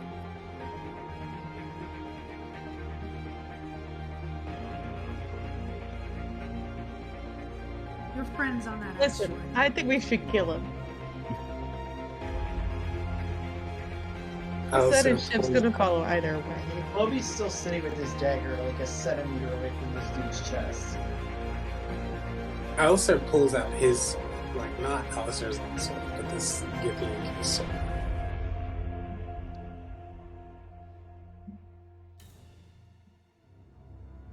You got a Crystal's name? gonna. I can't even ask his name. Like, I've been saying it a few times, but Just double checking. How do you say it again? Keythrough? Quirtu. Quirtu. Quirtu. Ooh, Quirtu. Pronounce it however you feel like it. I've pronounced it at least 4 different ways. I'm gonna pronounce it bitch. What does Vocath want, exactly? You're close to him. I can tell. And Miken and the fall of the Spelljammers. Why does he want the Spelljammers to fall? And how? There's no gravity. Get in the way of business. By the way, there's no you're sitting there with your dagger a centimeter from chest because fucking everyone's been up in Quirtu's face Well, talking still, to it's him. near him. It's near him, at least. What kind of business? Kind that Spelljammers interfere with. I cast command on Quirtu. Specifically, confess.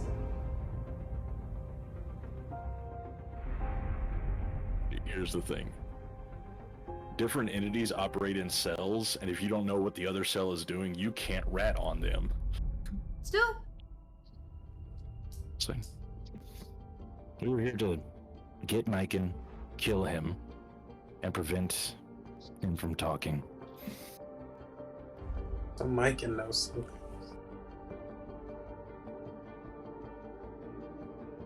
Anything more? I what can't you- tell you. How badly will your friends miss you when you're gone?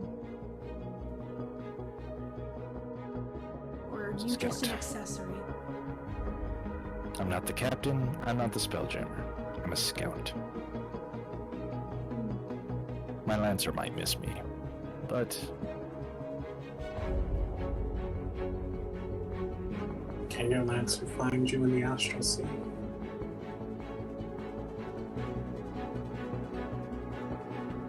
perhaps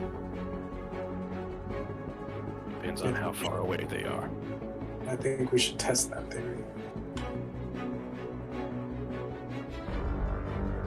We're just gonna toss him into space. That's Allison's plan.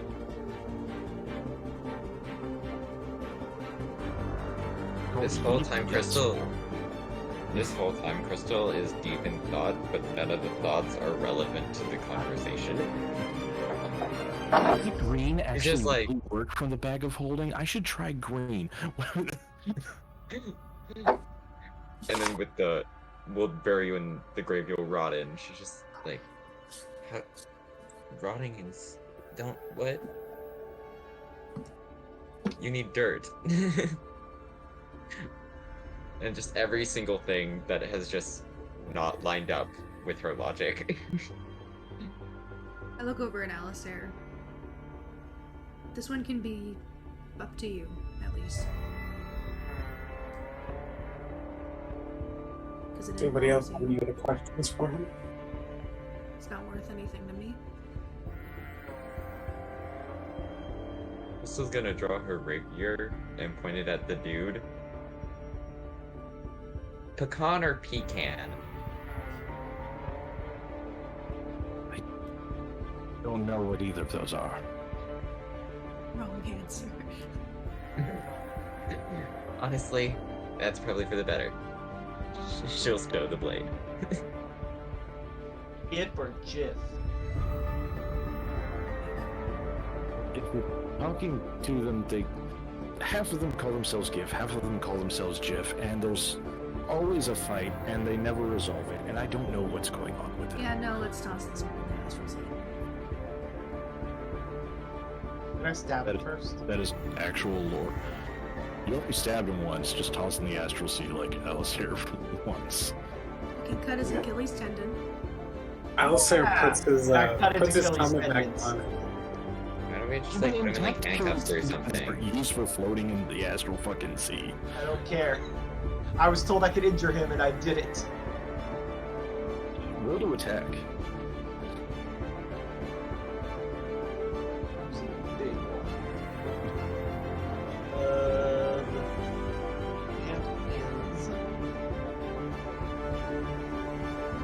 A 15. Gives off the armor.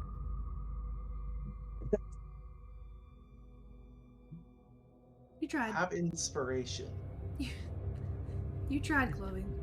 We're just I don't going think I to. want to use it on that though. We're just disposing of him.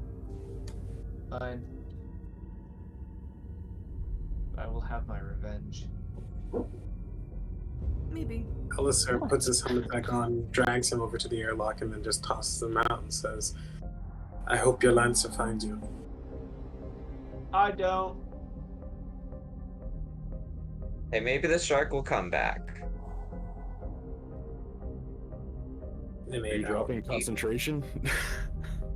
No, but the shark has to leave us alone, not him. Okay. I wonder how long you can survive without oxygen once he's out of the air bubble.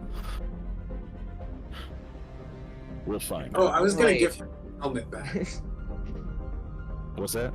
I was gonna give him his helmet back. Oh, okay. No. Crystal quite This is regularly Alistair's. forgets that people can't hold their breath indefinitely.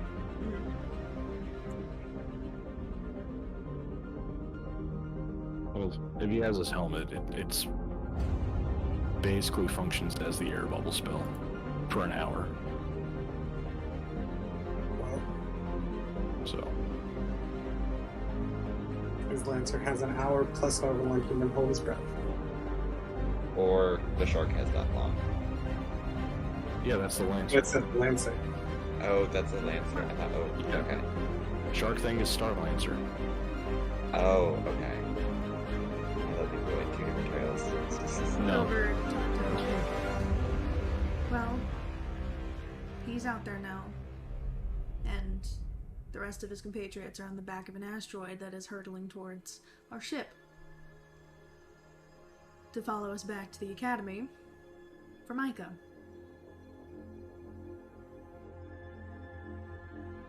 Great. Saerthe! Full speed!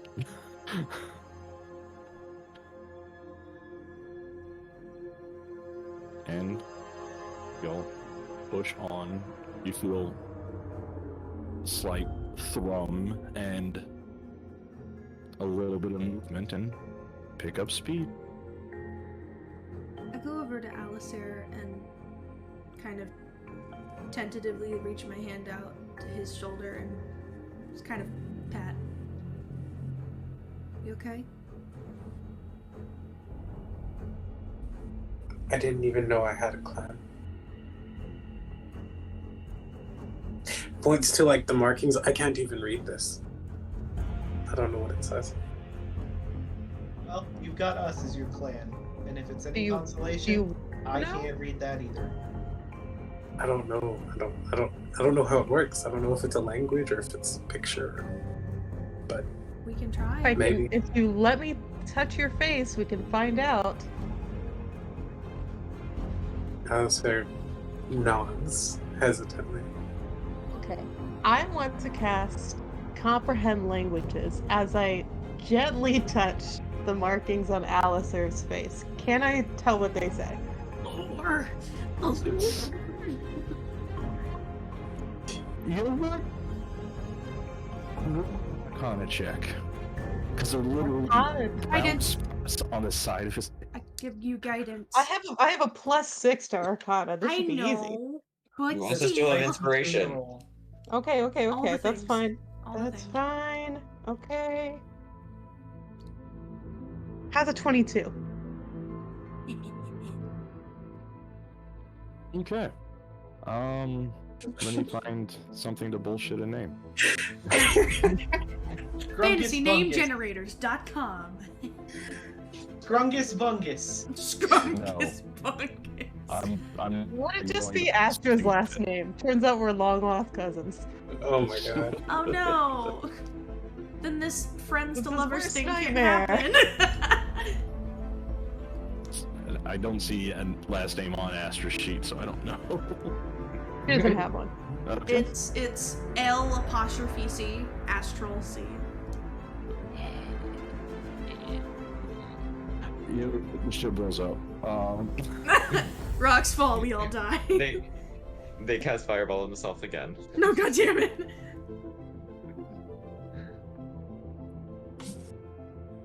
We could call it Biggetyberg.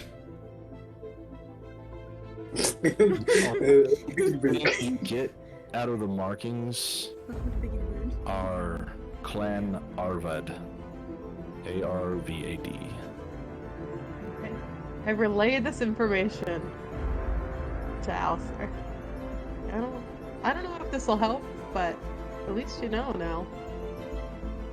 I would say are, but thank you. Yeah, absolutely.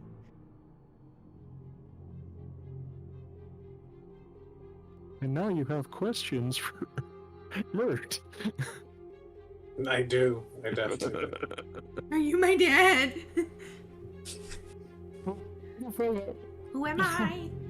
You are my dad. You're my dad. Boogie woogie woogie.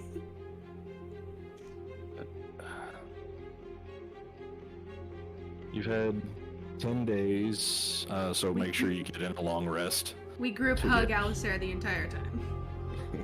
I don't. I ain't touching Hey, it. I've done my kindness. Well, I offer hugs for the next 10 days to Alistair. Sleep in a pipe. Hello, Pine.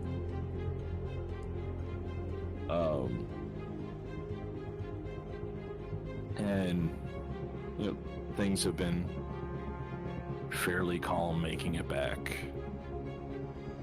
Though, you know, the constant feeling of eyes on you, and there's been a rotating watch to look in the wake of the tyrant ship to see if you can spot the damselfly ship that Kurtu was part of. Hey, that's 5 different ways I've pronounced that name. And you eventually make it back to Toro. Saerthe parks the tyrant ship, or puts it in orbit around Toro, and the hammerhead, you know, Flighty Foundling, arrives to give all of y'all a lift back to the academy. Which staff takes over the tyrant ship to retrofit it and make it more useful for, you know, non-floaty orb-shaped enemies or entities. And after all this time in the Astral Sea, you return to the Spelljammer Academy on the island of Nimbrol. Oh. And Tarto tells you to get some rest, while she and Saerthe brief the senior staff. I didn't appear. And,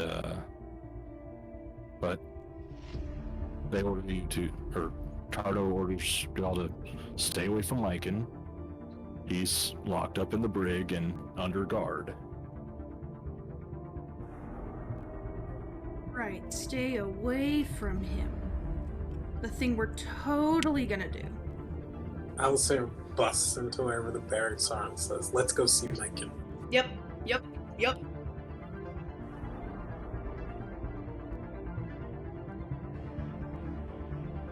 I call being the distraction. Perfect. Because I need to talk to Miken. You know what? Go ahead. Go ahead down to the brig.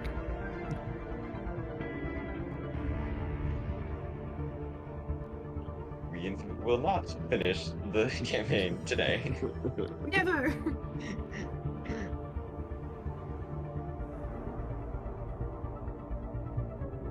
Yeah. You make your way down to the brig, and it's heavily guarded with, the guards that you saw in the first installment months and months ago, that have those swords that effectively cast Disintegrate on you. Yeah. How many guards are there? How many are there? 6. Counted them myself. 96. There's one door that has 2 of them in front of it, and between that door and y'all, there's another 6. And Miken is behind both doors? Yeah.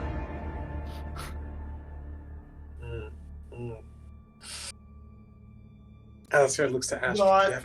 Let's not let him out. We might be out of our depth. Let's just go get some sleep, dudes. I think Alistair said something. No, Alistair was going to ask Astra, do you have any ideas? Do you want to fight these people? I didn't say that. I was just asking if you had any. I don't think we should fight. Because what happens if we do fight all these guards and defeat them? What happens when we go back up? We definitely get That's a kicked good out of the point. academy. I cannot. This is the most important thing in the world to me. I'm not getting kicked out of school. Yeah, I'm with her. Colby is finally getting his education. We can't risk that. After 3,000 years. I mean, I'm mostly just here to figure out how to get home, but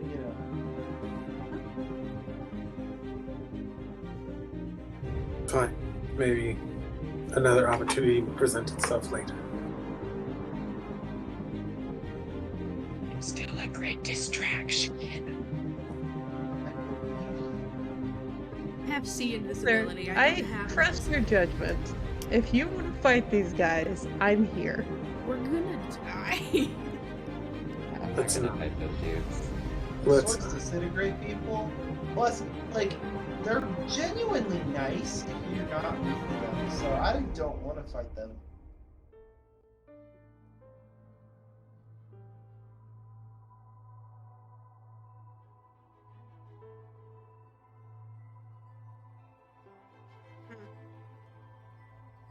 Figure out what the command is. I think it's roll 20. Hey! Don't mind us, we're playing with chatbot things. I'm You know laughing at the roll d20. What? Fuck? The fuck? No, it's you have to. Hi. We have chat commands now because we're cool. Roll some dice.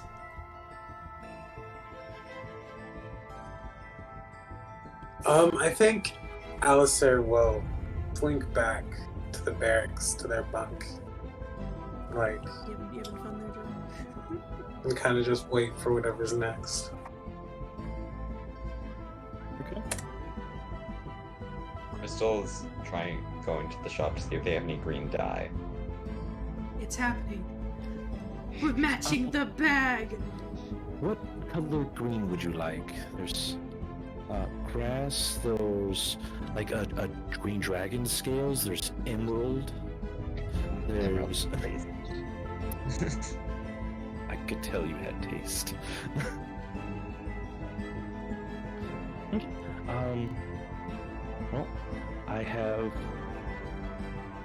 And hand, like, start setting out, like, I'd say 4, like, 1 ounce vials of dyes. Like, you concentrate, so mix them in with water. Make sure you protect your hands when you do it. But, they should dye just about any fabric you want. Lovely. How much would that be? Oh.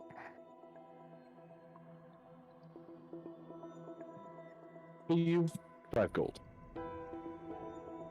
Okay, I can do that. You did not just put that in the chat.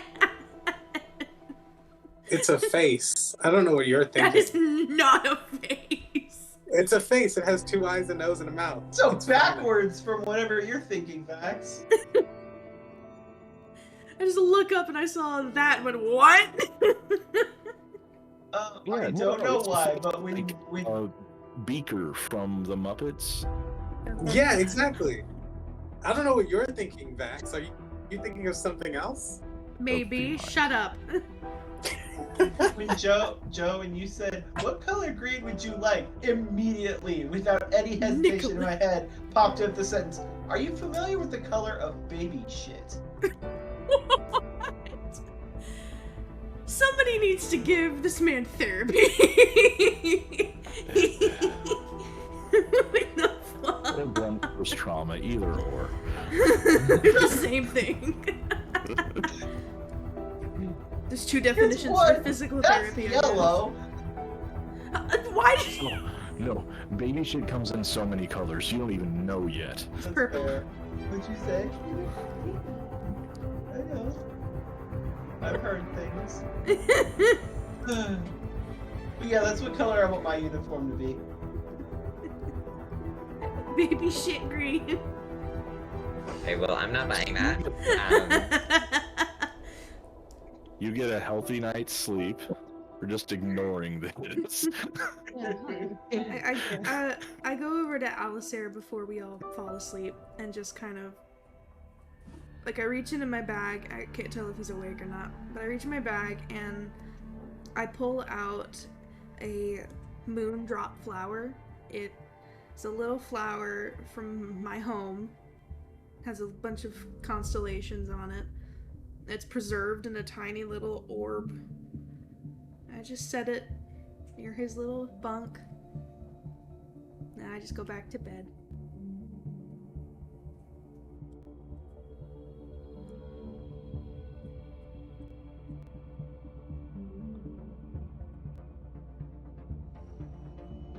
That's it. I bestow gift. That needs to be watered. Yes. It can be watered with Alistair's tears. Go emu. Did you say so emu? So emo. Very emu of you. How very murder bird of you. Fucking dinosaur bitch. Like, And now I want to play an emu Eric. Crystal's gonna take off her beret and just throw it down to him. Just say, you need that. This emu Eric Cocker, would that be in the face of hell? This bird. No, that would be a cassowary Aarakocra. Alright, so It's the funniest thing ever. when you wake up the next morning, you're assigned to a little bit of maintenance work on the Flighty Foundling. Just making minor repairs and getting a better idea of how a more traditional or a spelljamming ship that you would be more used to, getting more used to how that works.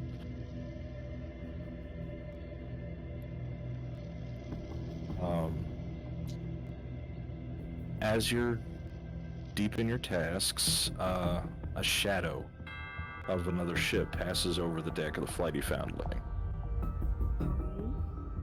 The ship looks like it's preparing to dock at the level above you, but it notices you down on the deck, or you see two Githyanki, about to, like, the ones that are about to board. They point at you. You see them, like, bamf and puffs of smoke using their Misty Step ability after they point down at you and yell. Uh-oh. And they are inside, and this is the Damselfly ship that had been following you.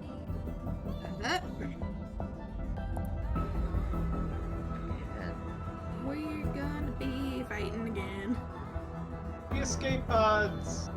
So do you choose to start heading down to the brig again? Because you know they're here for Miken. Yeah. Okay. The rest of the crew on the ship was like, you know what? Go try to intercept them. We'll handle the rest of the ones on that one. Okay. We gotta do something. Good luck. Have fun. Don't die. Jinx. Let's hustle. Behind you as you're running off, you hear thuds of GIF landing on the Flighty Foundling. Keyword, And- don't die. You just hear a fight break out behind you, but you have a goal in mind. Intercept these Githyanki.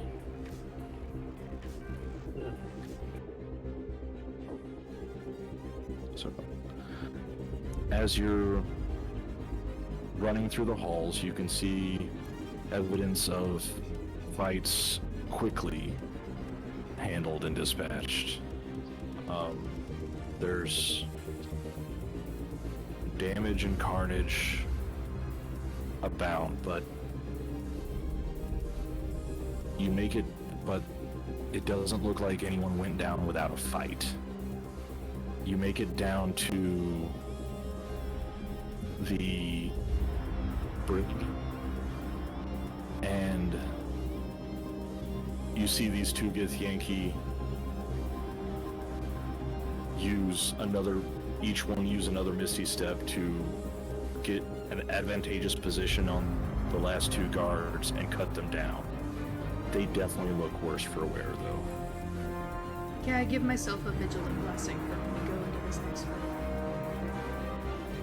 And they notice you as they start to pull Miken's cell door open.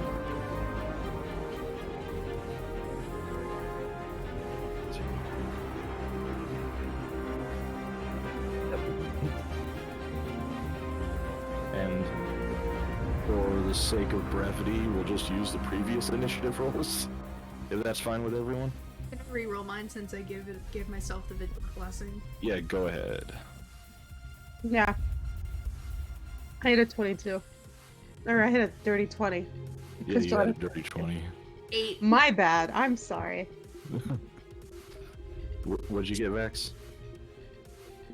Am I like re-rolling with advantage or just doing one more roll? One more roll. I got an 8. Okay, well that bumps you up by 3. That's it. I You think know, I'm could still be last. worse. You know what? It is what it is. It is what it is. Are you last? No, you're tied with Cloby. So Still technically. has the higher dexterity. So I have +3. I think he's higher than me. yeah, he has an 18. I'm still last.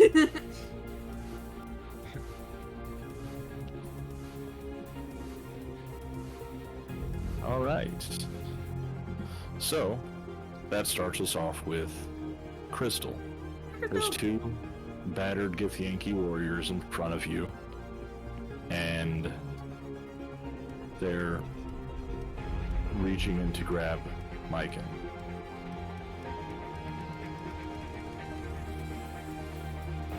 I would like to cast Enlarge on Miken. Give him the power to kind of potentially get them off of him. Okay. Did not think that you were gonna do that, but you know, chaos reigns. Yeah, alright. Yeah, no, Miken is size large and still in his cell. And then I'm just gonna say, remember the deal we It's made, not made for dude. size large.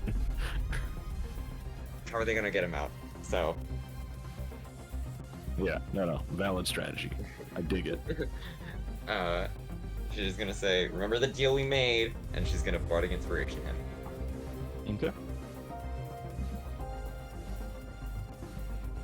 Alright, is that your turn? Yes. Astra, what would you like to do? I feel like choosing violence is the option here. Hey, what's up? My name's Astra. I'm a warcaster. To the warcaster? Not only am I smarter than you, I'm going to choose violence. How far away am I from the Get Yankee? 20 feet and 30 feet, since they're on opposite sides of the door from each other. Okay. And then I assume Miken is in the space right behind them. He's still in his 5 or cell. 10 feet back, yeah. Yeah, he's actually inside his cell, so there is a wall between. Okay. I want to use partial movement to bring myself up to 15 feet from them.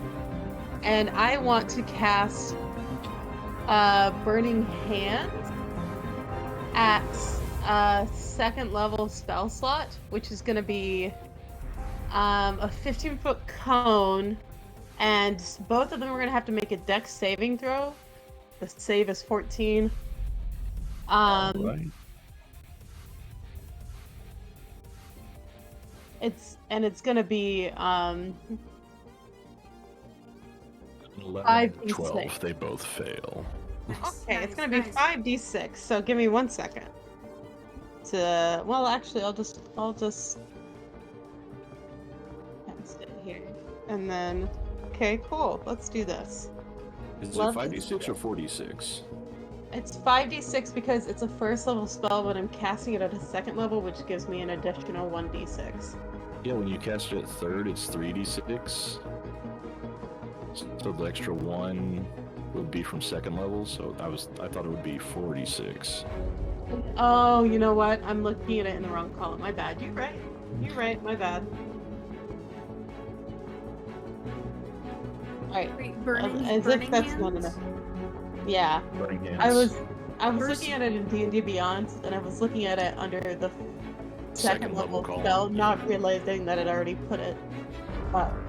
Okay, That that's bored gonna you. be a 4, a 2, a 6, and a 5. Okay, so 17 damage. Lovely. We love to see it. They're both crispy critters and decidedly more unhappy. And is there anything else you'd like to do?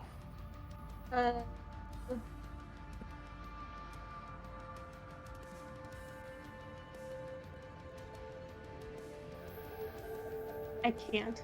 That's fine. Okay. Who knows? There might be time to do more things to them. See how it goes. Though, I mean, you have kind of fucked them all the way up. Alistair, it's your turn. Alistair runs forward, like right after Astra, launches the fire. Like Alistair is right behind, and is going to make an attack at whichever one's closest. Yeah, as the fire dissipates, you're in there swinging your greatsword. Is it your greatsword or the one you recently acquired? That is recently. The one that I recently acquired, in fact. Okay. Yeah. Yes. So that's 21 to hit That will hit. and 10 slashing damage. Ooh. Yes, it is decidedly uncomfy. It is.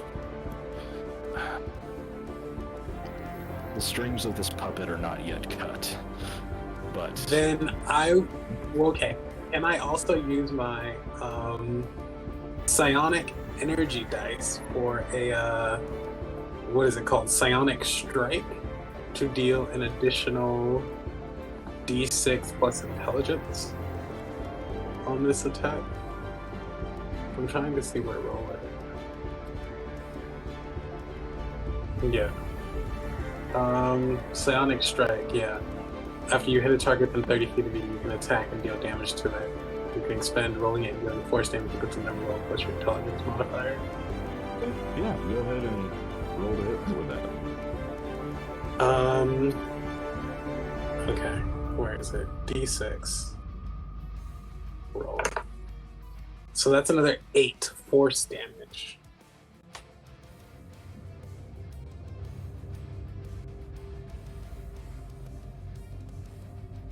Okay, there it is. So that's 18 total. Yeah, you've basically, like, the sword cut into this one's chest, and with that application of psionic energy that you channeled through this Githyanki blade, you basically launched its spine out at its comrade, Oh, and man. it drops. A little gross. Well, In combat is. Yeah.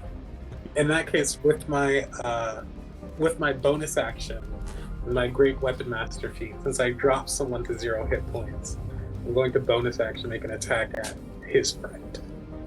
Go for it.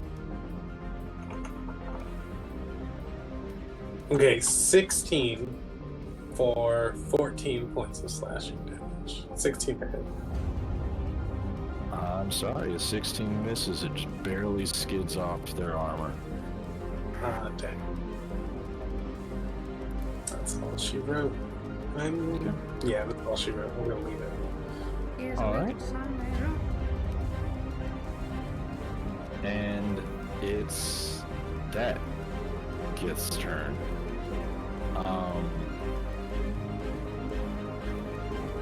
Or Githyanki's turn. Normally you would try to attack Miken, however, you're in their face. Mm-hmm. He can attack Miken. Look what happens. Just watch. Also, Miken is big now.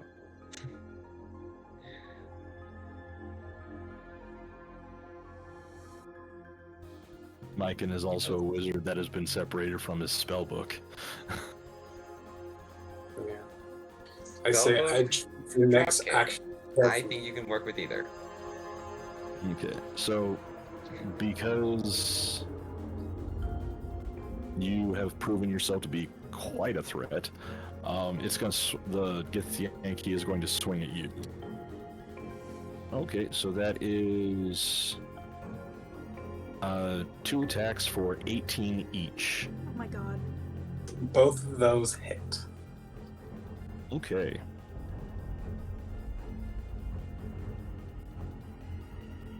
So that is going to be a total of, yes.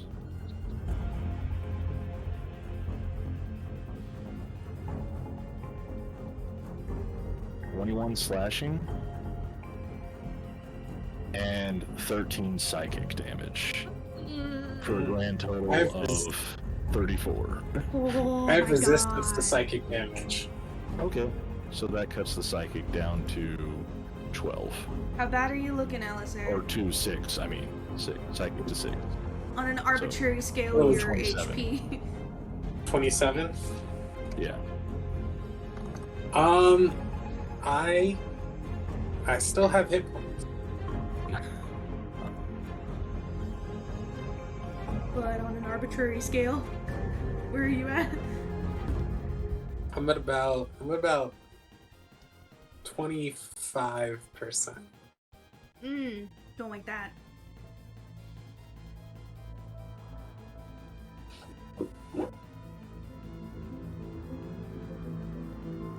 Is that is Cloby next, or Yeah, next is Cloby. I would.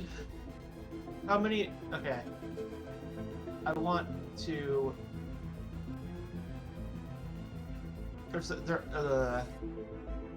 My God, everything in my brain just stopped. How many are left? Just the one? Just the one.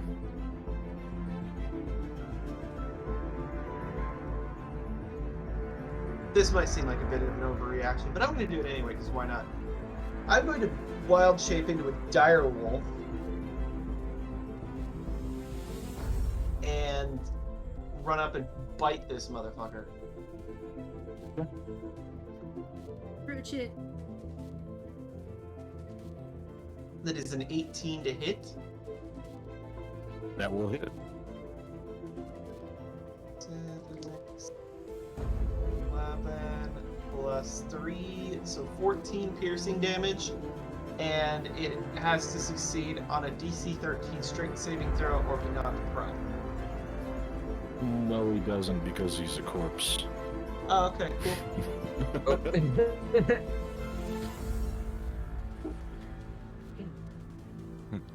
After I feel see that he's dead, I just sit down and go. Throws when you're fucking dead. So yeah, with a quick bite and a shake, you manage to break this Githyanki's neck, and then you just sit down and chill.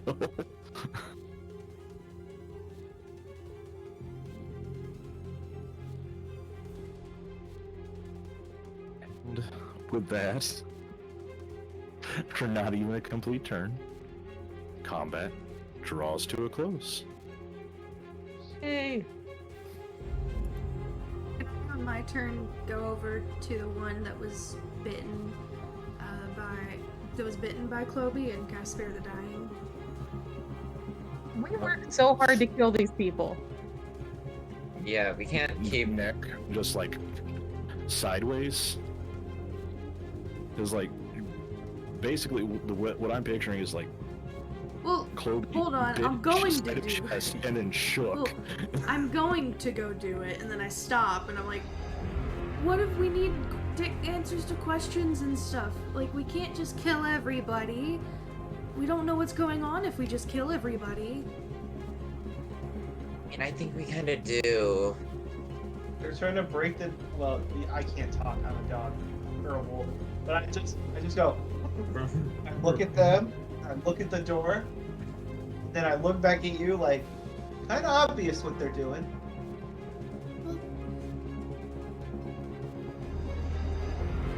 I won't do it if you guys don't want me to. I feel like we can't just go guns blazing everywhere, because what if there's something we're missing?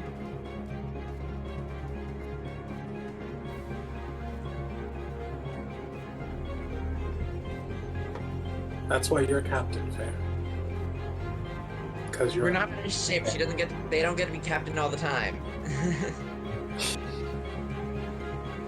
Yeah, it's somebody else's turn. You're a captain. This isn't a mission. No one's captain. I trust Faer to lead us in this moment What? for this mission. Well, it's one against every plan. I won't do it if everyone's against it. At this point, they put out and Spare the Dying would no longer work. Damn, alright. I was trying to do it before they died, but now that we've been talking about it. Like, I think if you're going to do Spare the Dying, you have to go in with, like, what is it you're specifically trying to obtain that we don't already know? Like, these are just people that were already on a ship from someone we've interrogated already. That Oh, too. I That's just a said- good reason. Yeah. Well, they're already dead. I can't do anything now, but... And it does seem especially cruel to bring someone back to life just to murder them again. Yeah. Ain't that what Speak with Dead is? Except. Well, I can't Less do murdery. that. I can't do that yet.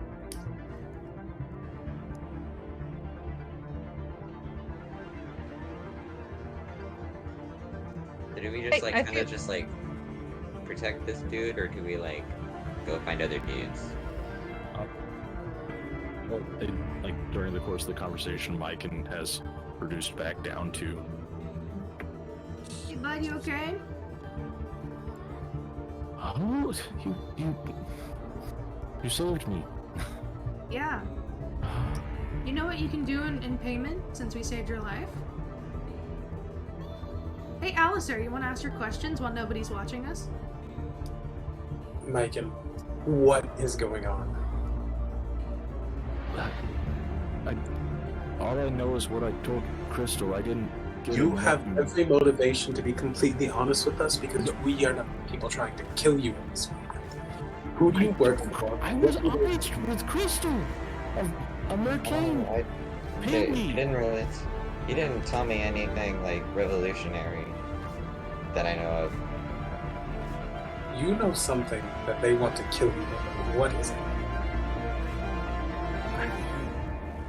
I think they're just. Is it a face? Is it they're cutting off loose ends so they don't have to pay me. I don't know. I don't crystal everything, I promise. Insight check. Go ahead. I mean, I tend to be pretty persuasive, so I think he's telling the truth. I feel like D&D Beyond hates me today. That's another nat 1. As far as you can tell, Mike, you know what? With a nat 1, no, you feel like Mike is being shady as fuck. You have absolutely no faith in his bitch ass. He just gets the squint.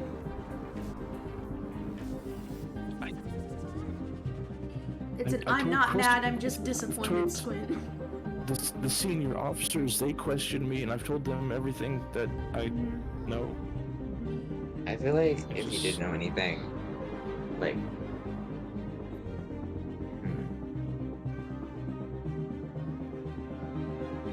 Fresh D&D Beyond. Dice are still put away. They've told me I'm going to be sentenced to 5 years hard labor. But once I'm done with that, I swear I'm turning over a new leaf, and I want to try to find all of you once I'm done with that. So make sure to be like a present. Make sure to be a present father. You mentioned a child, right? Mm-hmm. Well, after the, hard labor, I'll do what I can. Yes. If I find out you left that child, I will be the one finding you. Mm-hmm. I look forward to introducing you to my child. I look forward to meeting them. Fair's uncomfortable with the ooey gooeys.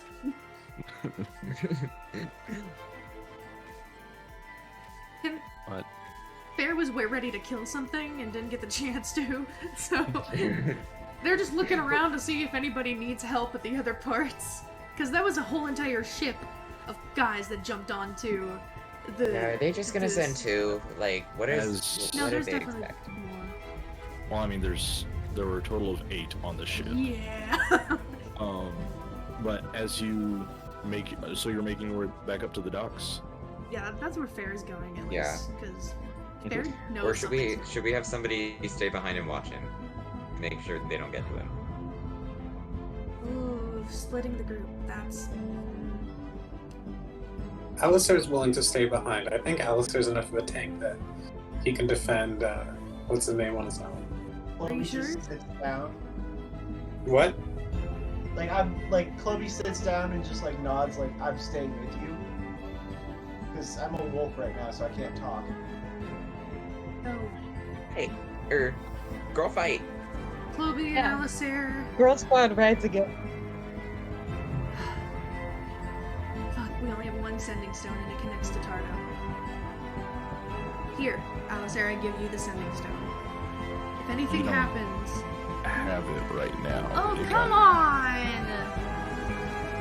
Damn it! If you need See, something, this is- yell really this is loudly. why- This is why there's no captain off the ship. No one has a sending stone. Whoever is holding the talking stick gets to be captain. Never mind. As Well, girl gays and days, let's go beat some ass. As you make it back up to the dock, you see the damselfly being chased off by 2 other spelljamming ships launching ballista bolts at it. Shit. Okay. I'm into it. Shit. That's really cool. Not really.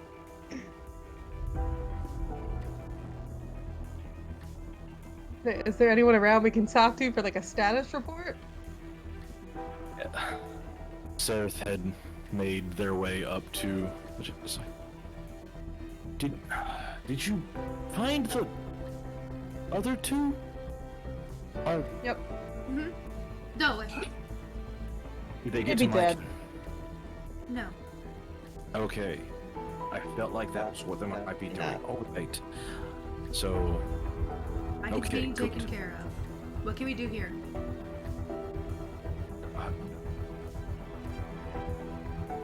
Well, if you have prestidigitation, we can get rid of some of the mess. Or mending. Mending. I Oh. can mend some stuff. I can do that too.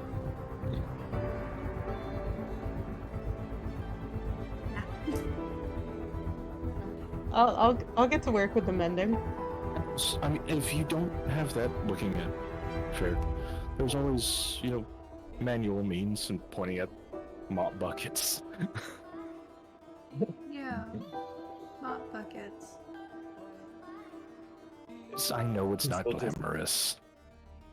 But Crystal strikes her bracelet to just pull out her lyre, and then just starts jamming. you know what? No. You helped greatly. You're not cleaning up. Go relax. Graduation's tomorrow. Oh, Graduation's tomorrow. See you. I have graduated. Perfect. I'm leaving. You're not graduating.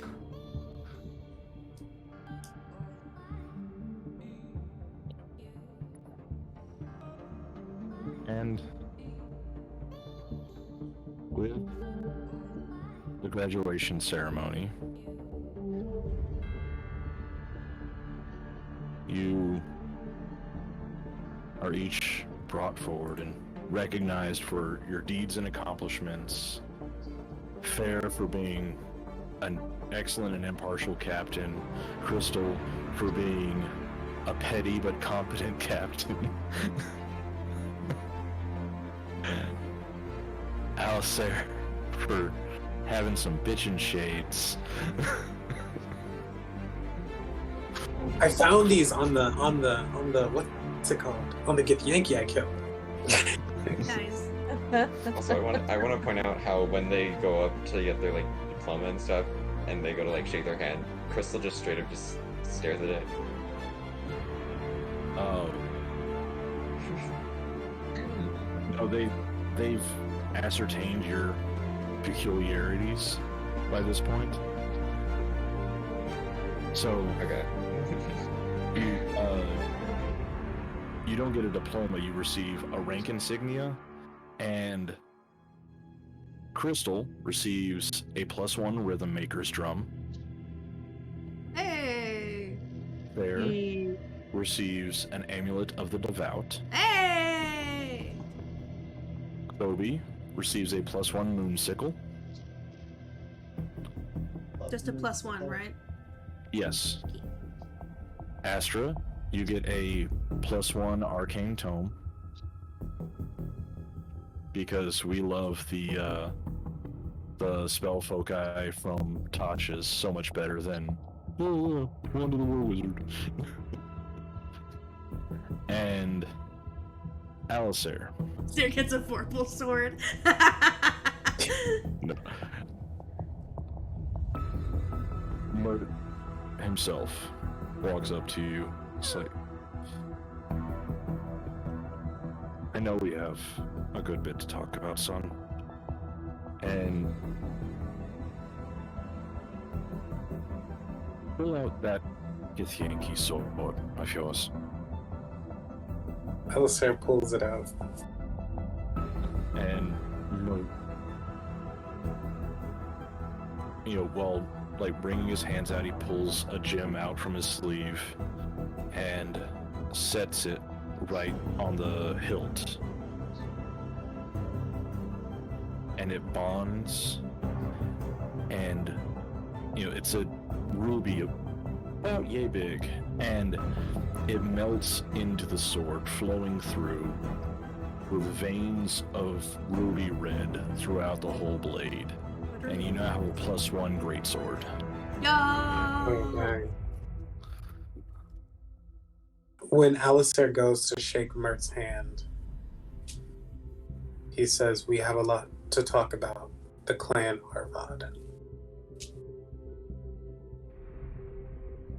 Yes. Yes, we do. And with that, the adventure draws to a close. Yeah! Spelljammer Academy is complete. Yeah. These characters are now level 5 Level for potential 5. future use. Future And adventures. it has been an absolute pleasure, even in spite of the scheduling fucking headaches. Yeah, but that's D&D for you. It's Yeah. the official BBEG of all D&D. Well, other than corporate greed. Ah! Ugh. For legal reasons, that's a joke. For legal reasons, that's a joke. Personal reasons, fuck you, Hasbro. Ah! Oh no. I actually canceled my D&D Beyonds today. Anyways, Oh no. I Oh, personally would no. like to thank you, Joe, for telling this amazing story. That was great. Spelljammer Academy. Thank all of you for being part of it. I'm glad you're all able to join, and the two who weren't able to join tonight, I'm glad they were able to be part of the story as well. So, thank you, and thank you to our viewers for being part of the experience as well. Thank you for being a friend. And good night. And big Woo, balls. woo, woo.